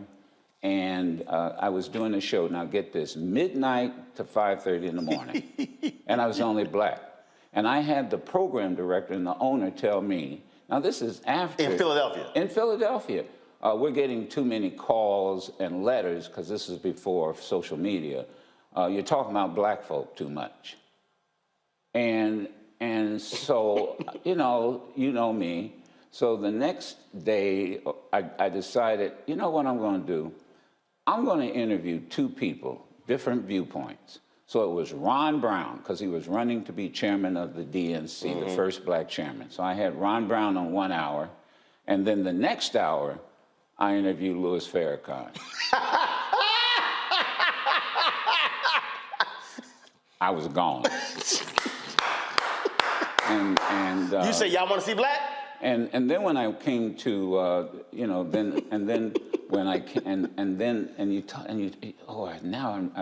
and all of this is in the book. So I'm doing a TV that Geraldo was. This is when the first beginning of talk radio. Right. And there was this argument about black folk, and talk radio, but there weren't a lot of black folk. And the program director of WABC. Geraldo asked him legitimately, why don't you have any black folk in New York, and you don't have a single black person? And he said, oh, well, we have to think about it. And then somebody spoke up and said, well, you do have a black person. And I can't remember the man's name now. And he said, oh, well, we don't think of him as black. And that debate is what sort of got me into Washington, and because the program director said, well, if they don't want you in Philly, we want you in Washington. But I did say this. I'm not going here and replacing another black. See, they have one black person. And I said, so if you're going to hire me and fire her, then I don't want the job, because I'm not going to play that game. Right. This is, and it's about sacrifice. And then take your platform, and you do this all the time. Go to a war zone in Sudan. I swear I asked, and Geraldo can be upset if he wants to. I've been in that war, South Sudan, had gone back and forth at least 6 times. I kept asking people who had more resources than I had, come with me. I mean, he asked me, well, can we get in and out of South Sudan in a day? What hotel are we going to stay in? Excuse me, we're sleeping in the bush. It's a war going on. Yeah. He just walked away. He just walked away. And I think at the time he was with ABC. And then I've had some brothers who I've asked to go with me, and they would say, well, there's a war going on. You don't see the folks at CNN. Everybody's clamoring to get over there because there's a war going on. And the other final thing I wanted people to understand in the book was people tend to look at us as we are now. Right. They see you. They say, oh, man, he's got a nice suit on. Brother, I was not born with this suit on. Right. I always say, no. Everybody want to talk about Bishop T.D. Jakes today. They don't want to talk about when he was digging ditches in West Virginia. Or when I was 10 years old, my grandfather hauled trash. That's how he made a living. Separated metals, paper, and I worked with him. In those days, they called it a dump. Today, it's a landfill. And that's how I spent my summers. That's how I made my money in my summer. So in the book, I talk about going from working, and my grandfather saying to me, you don't like this, do you? What is there to like? No, hell no, I don't like this. And he said, well, then you got two choices. And that is you either go to the military, in those days he said the Army, or you go to college. But come 18, you're getting out of here. And I didn't talk about in the book that I go from working in a dump to interviewing the first black president of the United States in the Oval Office. And so I just want people to understand that none of us in this business, first, all of us in this business have to use our platform. And that's what you were talking about all this evening. Yeah. You got to use, everybody can do something. And that's been my mantra. No matter who you are, everybody can do something. I can't do what you do. This place is, I mean, I wish people could see where I am. This is magnificent. Man, you ought to be renting this out to all kind of folks. But everybody... That's on the list. But everybody can do something. The thing that you talked about being talk radio, and the general public really doesn't think about this, how white folks absolutely dominate talk radio. Oh, yes. But not just talk radio, sports talk radio. Oh. And so how people, I tell people all the time, the media is the second most powerful institution in the world. First being? Guns, okay. The military. Yeah. Get the guns. Any coup is guns first, media second. Right. And just what you said is what you do with it. So you've seen other folks and how they frame stories and how they've talked about stories and how they've talked about individuals. The white loud Republican, how he dogging Phyllis Randall. No, we're gonna have Phyllis on. And again, it's framing. And I tell people all the time, you cannot ignore the reality of how powerful media is in shaping the hearts and minds of the public. That's right. And the other thing I'll talk about, and that is, and this is what makes your show so fascinating and popular. You hear me say, put it where the goats can get it. Yeah, I tell people that all around the country. I said, as Joe Madison says, put it where the goats can get it. That is, I came, and I'm kind of intimidated with all these distinguished professors. I mean, I am absolutely, especially my man from Howard. Look at Greg. I am. But let me tell you, I came back from college, and I believe it was a Thanksgiving dinner. My grandfather, Clarksdale, Mississippi, no more than a 6th grade education. Wasn't because he was dumb. It was just what it was. Jim Crow as well, Jim Crow. And I'm trying to wax eloquently about this philosophy teacher and da-da. My grandfather looked, he said, Joseph, why don't you put it where the goats can get it? And I thought, what the hell is he talking about? It's an old country saying. Goats eat down to the root. They go beyond the top and they go all the way down. And he said, if you can explain it to me so that I understand it, I imagine that teacher with a PhD would probably understand too. Right. And this is what irritates me about all of these talking heads that you see on news shows is I just wish they would somebody used to say, explain to me like I'm in the second grade. It's real basic. Just basic. I mean, we used to always cross paths during Lou Dobbs' show when he was sane. when he was at CNN. People don't believe, but at one point he was sane. Lou Dawes was absolutely sane. Then he had a lobotomy and he lost his damn mind. Actually, it was talk radio that actually changed him. Yes, it was. It was when he got that radio show. When he got that contract with that. Because when he got the radio show, it was around the same time that Rush Limbaugh signed for $100 million. Yes. And Lou, that's what caused Lou to lose his damn mind. So we used to always do these shows together, and you're absolutely right. One of the things that made me so popular on CNN, I told it straight. That's right. I mean, I wasn't sitting here, and it was a trip because they tried to change my wardrobe. Really? Oh yeah, absolutely. They tried to change. They always wanted, this is how we do it. I said, whoa, let me explain something to y'all. I ain't them. I remember sitting on the set one day, and Joel Klein with Time Magazine, we're sitting there. And someone said something. I said, look, I ain't him. I said, first of all, look at him. I said, he got dirt on his jacket. He wearing some khaki pants and this boring-ass blue shirt. I said, I don't know about y'all, but shit, I'm clean. That ain't me. I said, I ain't gonna never look like him. So I don't care what that, because I used to have a clothes rack that was in my office. I had suits, I had shirts, I had cufflinks, and I would be on the air daytime and nighttime. And they would go, you wouldn't change clothes? I said, oh, a brother can't wear the same thing in prime time he wore in daytime. So they were always trying to figure out. I said, y'all, I'm going to do me. That's right. And I understood the audience, how to speak to the audience. And the reason that thing I knew was a trip, 2008, the debates had already been scheduled. The first two debates, I had speeches. I wasn't in studio. Yeah, I heard you say that. And we lost the first two debates CBS. So the third debate, I had another speech. I'm flying from speech. The president worldwide calls me. I get a voicemail. Hey, Roland, it's Jim. Buddy, nothing urgent. Give me a call when you can.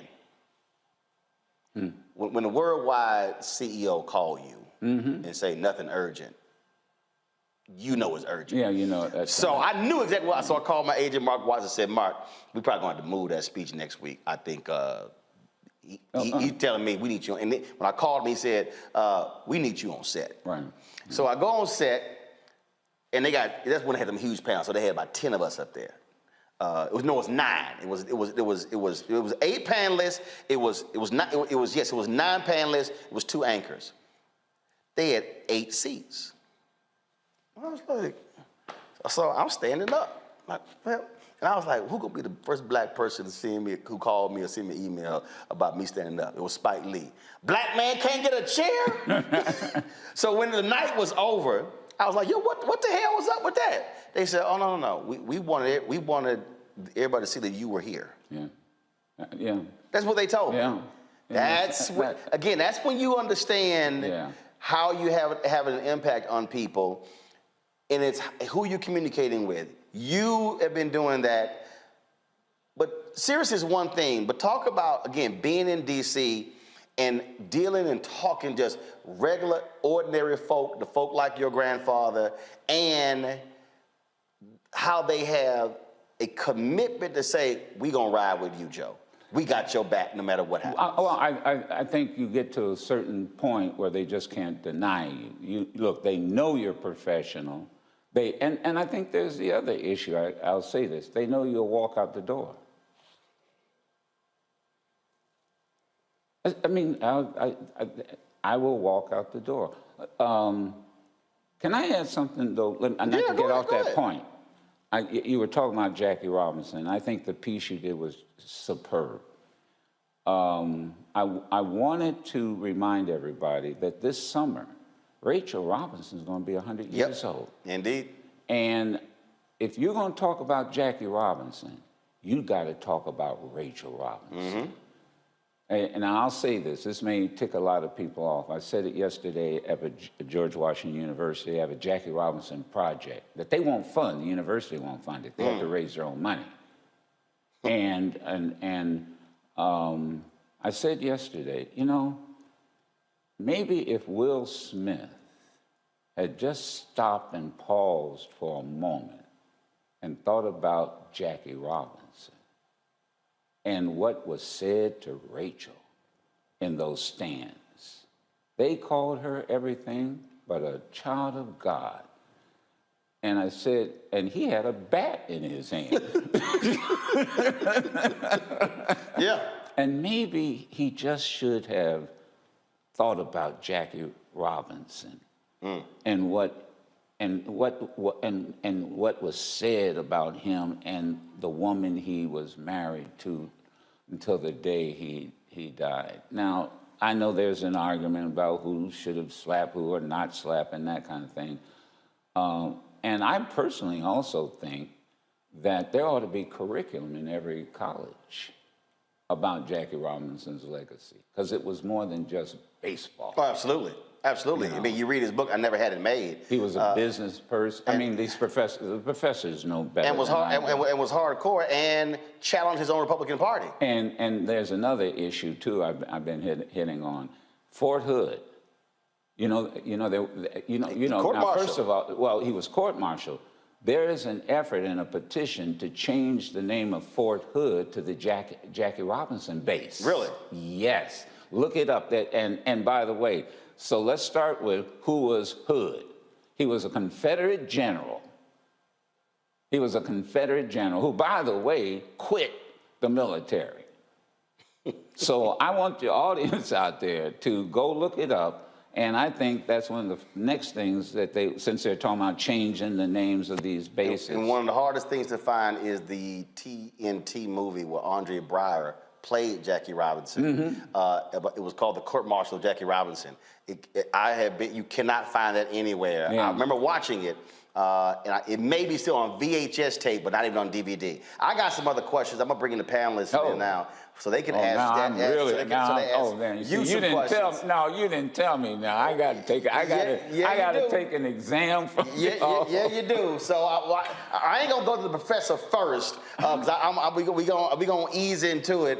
So the cusser, the chief cusser on Roland Martin Unfiltered, who's also a contributor on Sirius XM, the Clay Kane Show, Reese Colbert. Reese, your question for Joe Madison. Thank you for that wonderful introduction and dubbing me the princess of cussing. Joe Madison, it's such an honor to be in company with you on this show. So thank you for blessing us with so many gems. A question that I have for you is, now I feel like news in our society and our attention span moves so fast. You have such a long career, and I'm just curious, did it feel like that in the other kind of historic and significant eras that we've been through, that things were moving fast and it was easily forgotten? Or does it feel a little bit different, like we have to, push harder to really, get people to see the gravity and the momentous part of what we are experiencing? And I have to apologize. Putting into context, I didn't hear the first part. Putting into context this moment that we're in, all the different things that are going on. How does it compare to other eras that when you've been on? Nothing has really changed other than the characters, and also the means of communicating is a lot faster. I think the reality is. War is war. Inflation is inflation. Black folk have always had to survive, as Roland and all of you were explaining the first part of the show.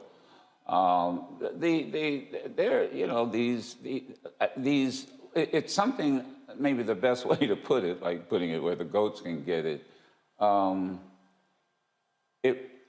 It's Jim Crow's sophisticated cousin.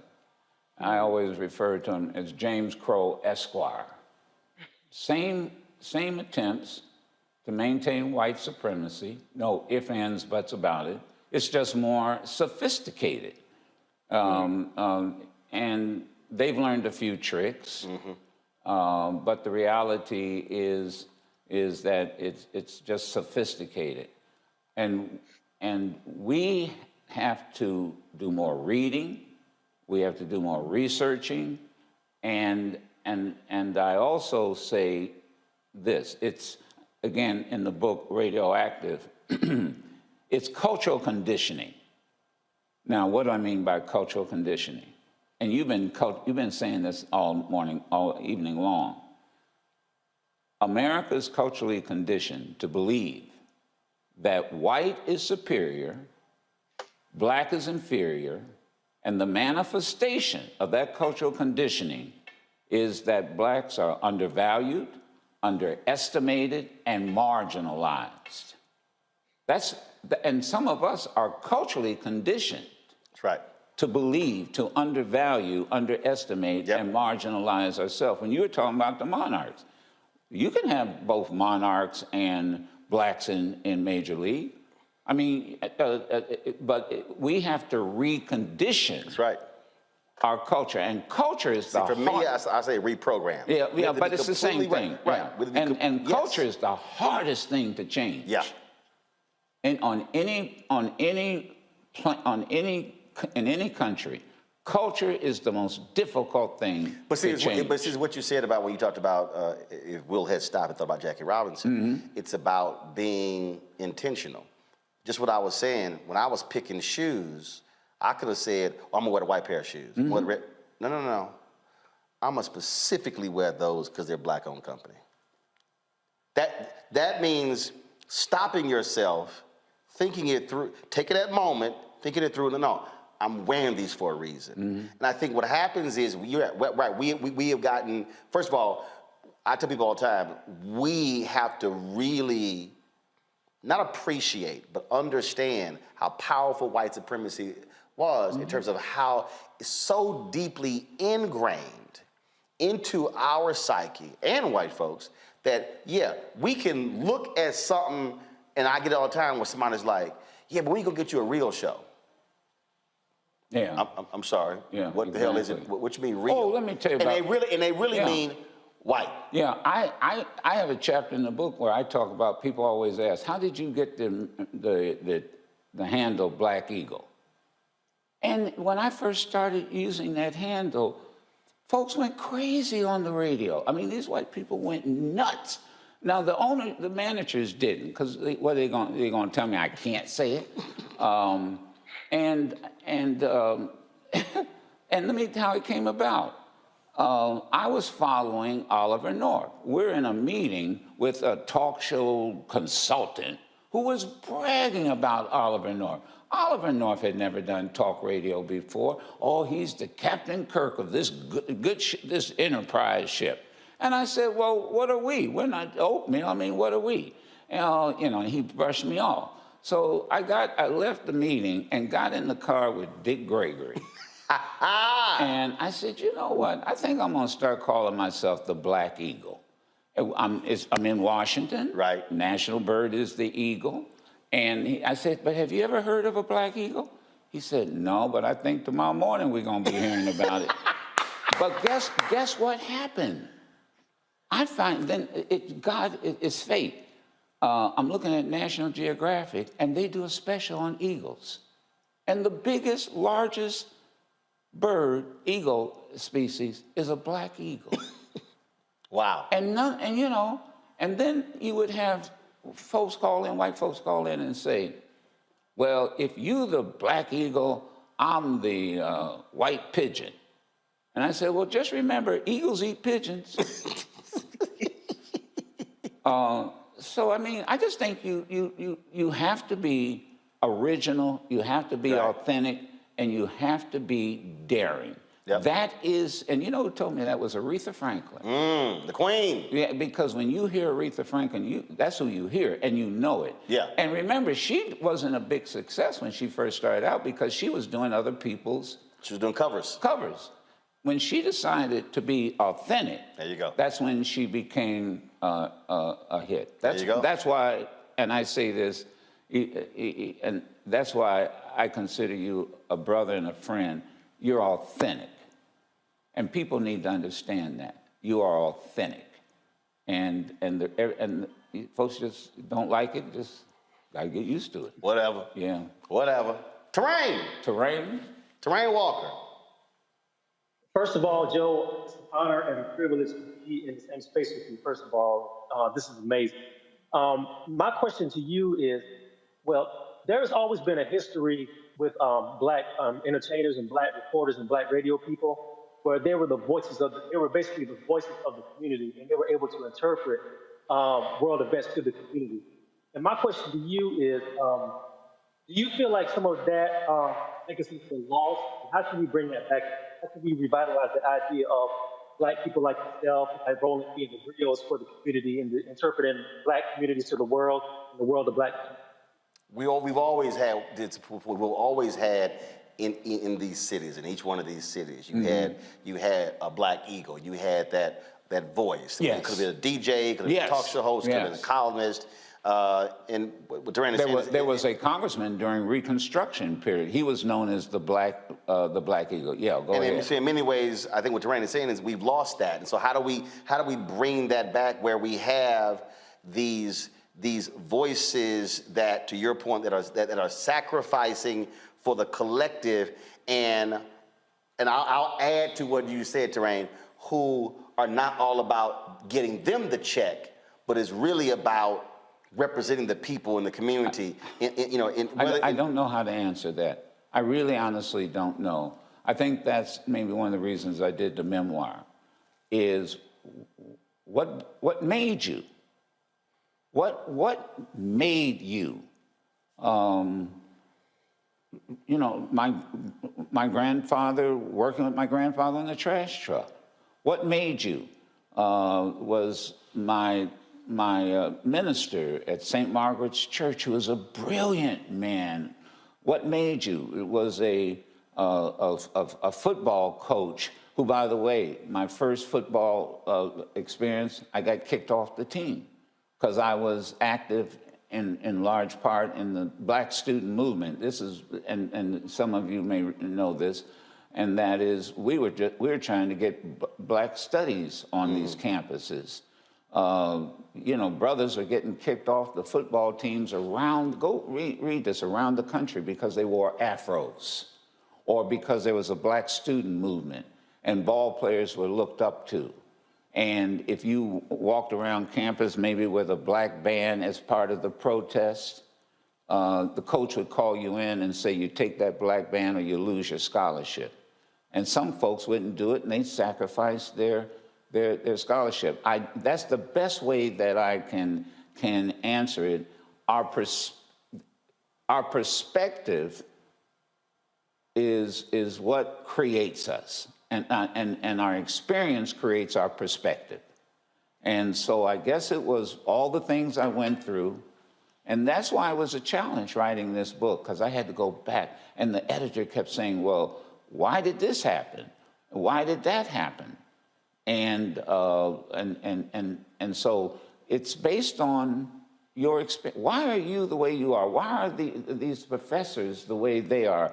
And what makes you you? What makes you you? The way I would answer what Terrain asked is this way. I am who I am today because there was a black newspaper that I worked for. John Ware was a former city manager of Dallas. He left to run a $1 billion investment fund for Tom Hicks, a big private equity guy, later bought the Texas Rangers. When I was at Tom Jones, BlackAmericanWeb.com, and then when I got fired from there, and I was sitting here trying to do some other stuff, and I would call John. And this is what John always said. He said, Roland, it doesn't matter, just get a platform that you control. So the way we do that, Terrain, we have to create the platforms. So when I launched this show, it was never going to only be me. The moment I launched, I said, I'm gonna be the tent pole, I'm gonna be the axis. And so the people who I bring on, then that's gonna then create who stands out, create a show for them. So now Faraji has his daily show. Here was Faraji, a 25-year-old young brother from Baltimore coming on my TV One show. And I was like, all right, Well, he got something. He got something. And then I created, we're going to do this daily show. And so bring him on. And then Greg, Greg, I'm thinking about this here. And but that wasn't even a Black Star Network. And even before Greg was doing what he's doing with Karen Hunter, we were talking about, okay, we create this, but I got to build this first. And then my wife's show, and then what Deborah Owens is doing, and then there are 4 or 5 other shows. Right. People been hitting me, Roland, where the Reese show? I'm like, calm down, y'all. Like, calm down. I got a plan. Everybody chill. But that's really it. If we don't build the ecosystem terrain, then you're not going to have the voices, because there has to be a place where who owns it gives you the freedom to develop your voice, cultivate your voice, cultivate your rhythm, your tone, all those different things. That takes time, and you ain't going to get it over there. It was Jonathan Rogers. Everybody, this is no disrespect. It was not Kathy Hughes. It was not Alfred Liggins. It was Jonathan Rogers, who was the founding CEO of TV One, who said, I'm going to put you on. America needs to hear your voice, but we got to get the network built first. Jonathan got the job and called me. He called Royal, his wife, first, called me. TV One wasn't even named, but he told me that, but I had to be patient. That's how I got developed. Same thing happened with the Sirius XM. I was on WOL, Radio 1, and satellite radio was created. They did not have a black talk platform. Did not have one. And Nate Davis, brilliant. He was president. And no one thought that satellite radio would take off. You remember that? Nate Davis, y'all black. And Nate Davis, brilliant, just as quiet. And he said, you know what? We need this channel. Because, Sirius is like, I always look at it, it's like a bookstore.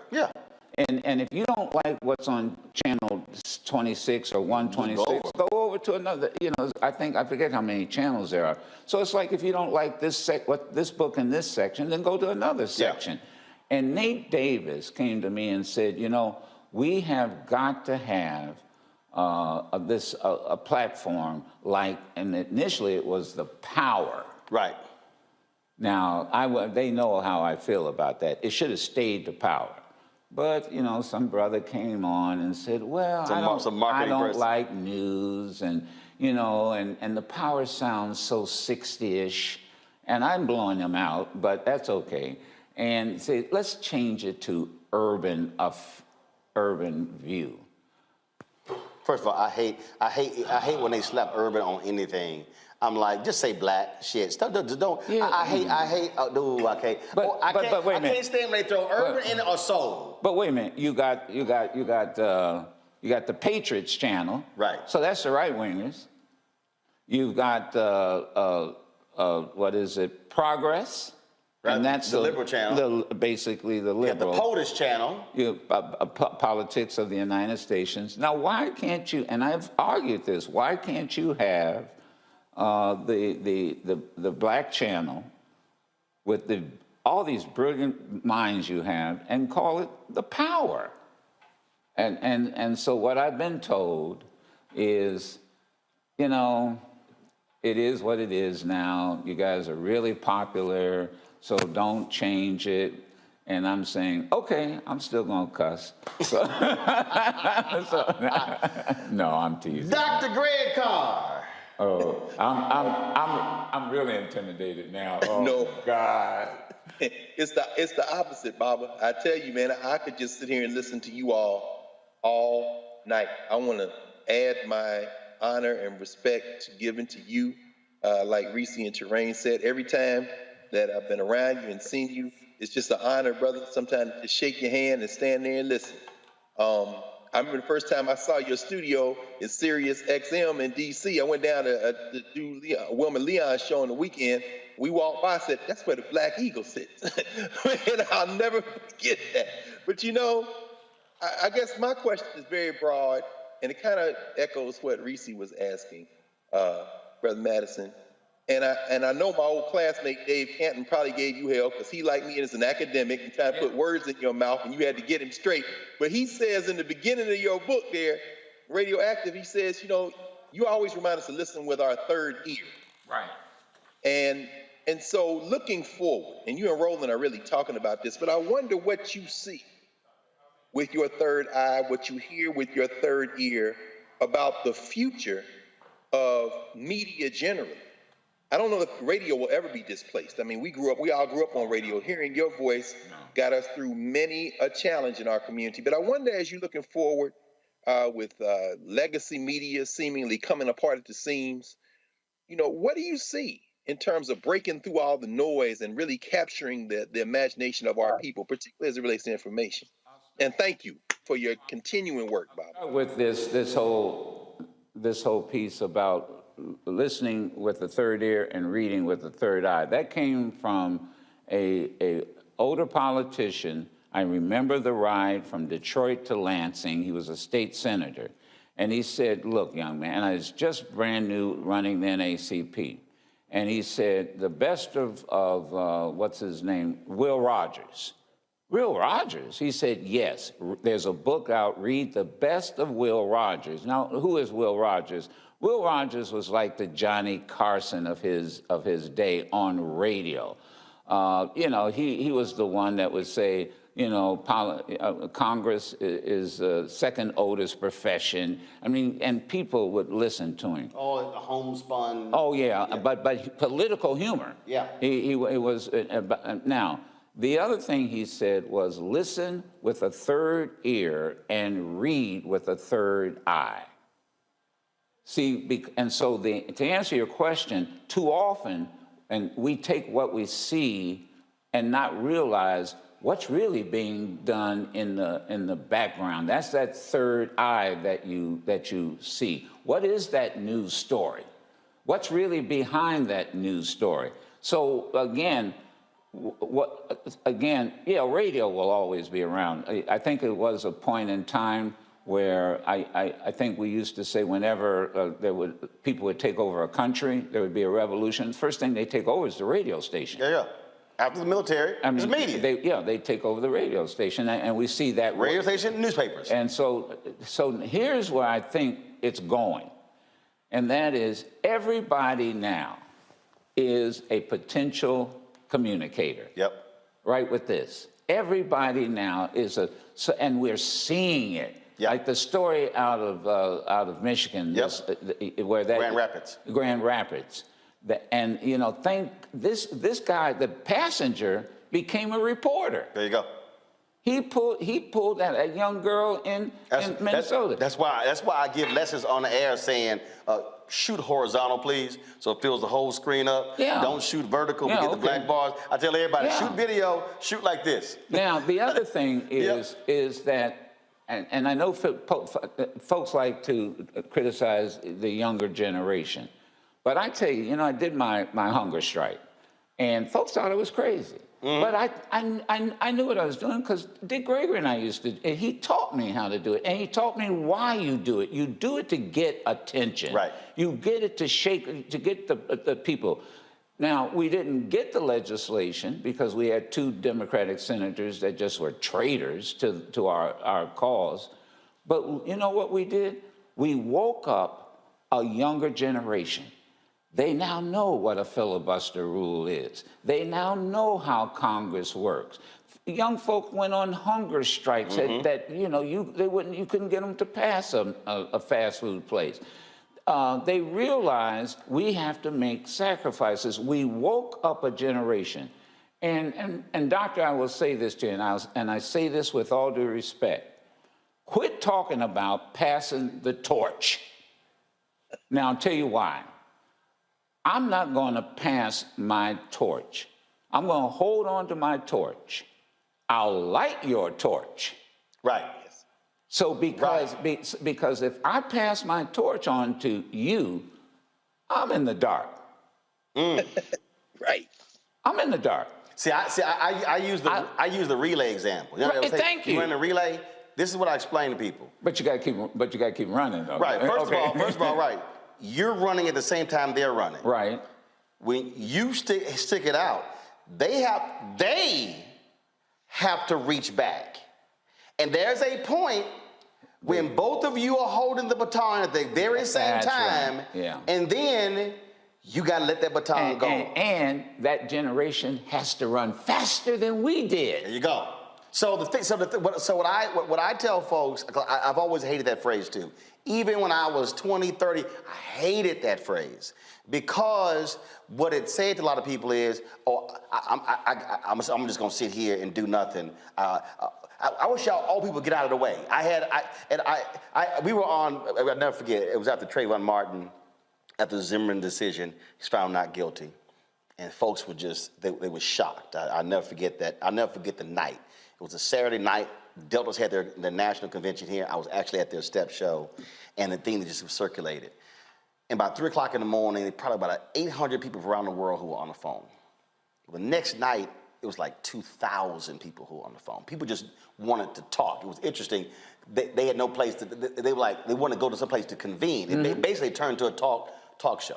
Mm-hmm. But what was a trip is that a group of black folks 20, 30, 40s. Started convening. It was very interesting, and so we're on these calls, and one of the things, Joe, about really smart people, really smart people don't sometimes know how to slow down. So they're sitting here, and they was like, "We call for do this and do that, and this and the website." They're going on, and so Jeff Johnson and I, we chilling. Jeff goes, "Folks, I'm just curious. Who are we targeting? Who do we say we're speaking for?" So Jeff and I, we started communicating on this deal. So that was this young lady who hit Jeff, and she was like, I'm tired of these old heads like Roland Martin. Why is he on the call? Mm. And Jeff said, let me ask you a question. You think he arrogant? He was like, and? He said, but who else on the call has a national platform? Yeah, exactly. He said, he the only one. And then he said, who else on this call, if we needed somebody to kick off what we were doing and put $10,000 on the table, who could do it and not blink? Yeah. He said him. He said, why in the hell would you not want that person at the table? Yeah. That's part of that whole thing with this folk fighting and who I don't want in the room. I'm like, hey, if you got something to contribute, we all can be. Everybody can do something. Everybody. Look, Rosa Parks lit my torch. In the book, we talk about we boycotted the city of Dearborn, and because an issue with a park. Dearborn is not the Dearborn you know now. Right. It was a sundown town, and a dusted sundown, and the black population was less than 1%. Some black folk. Here's Dearborn. Here's Detroit. You cross the street, you're in Dearborn. Some folks went over and went to a park shelter.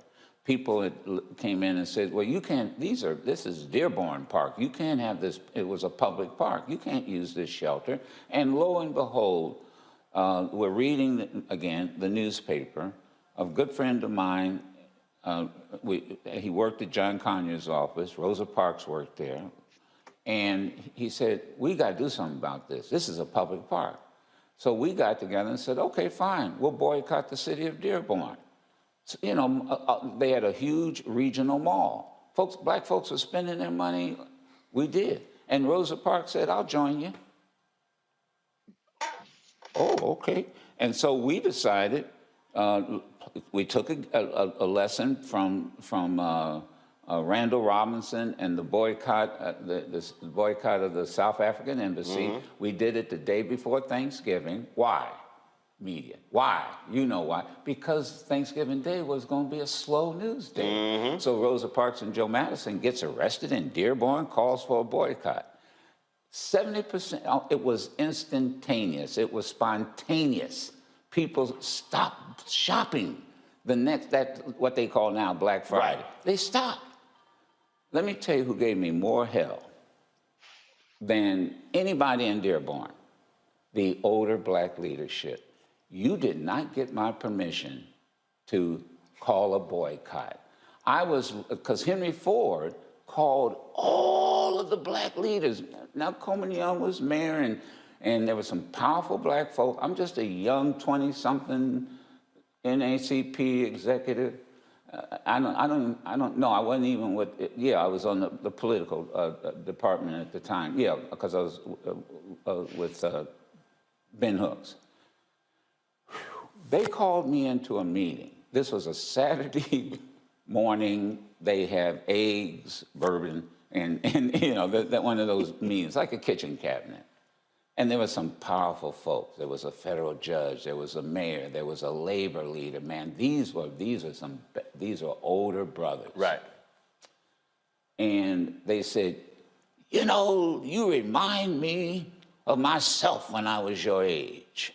But young man, this is Coleman Young, you got to, you know, you didn't get my permission to call this boycott, and you got Henry Ford pissed off at me, and da-da-da-da-da-da. And I said, Mayor Young, with all due respect, I didn't think I needed your permission to call a boycott. And I have it in the book. He looked me in the eye and said, boy, you need my permission to fart in this city. But you know what? You can't stop it. Right. It's already happened. Too late. It's too late. You got to call it off. And they tried to pressure us to call it off. Mm-hmm. It was too late. And the lesson I learned was boycotts are successful one of two ways. And Ben Hooks taught me this. They're either spontaneous or they're well planned. There you go. And he told this group of folks who wanted me out of the city, we know it wasn't well planned because y'all didn't help him. And he pulled me out of one of these meetings and said, no, he's not, because they said, get him out of town. And he said, he's not going anywhere. Come on. He stood me up and said, come on, we're leaving. This is, and by the way, this is what young people need to understand. It's never been kumbaya. Never. We've always, you know, Dr. King wouldn't go on the the bus rides, on the freedom rides, because he thought it was dangerous. Kennedy said, talk them out of it, talk John Lewis out of it. And they say we're still going. Yeah, and that's why all of this is in the book, and that's why it's radioactive. And I got to give credit to Ron Daniels, our brother Ron Daniels. He said, you know, you're just radioactive. And I always remember that from the good professor. We're going to go 7 more minutes. I know we're over. We're going to only go 7 more minutes. See, when you have your own show, you can do that. That's true. That's true. But I'm also, you paying. I got to pay overtime. I'm going to do this. So the panel, you can have another question. But I'm going to ask a couple first. First, who black gave you the most difficulty interviewing them? Where they were like just getting on your damn nerves, and you had to just like, where it got contentious, it got hot. Nobody. Who? So was there anybody? Did you have any interview where it was a battle? It was a. You know, that's interesting. I hadn't thought about that, but I can't think of anybody, like you said, who was black,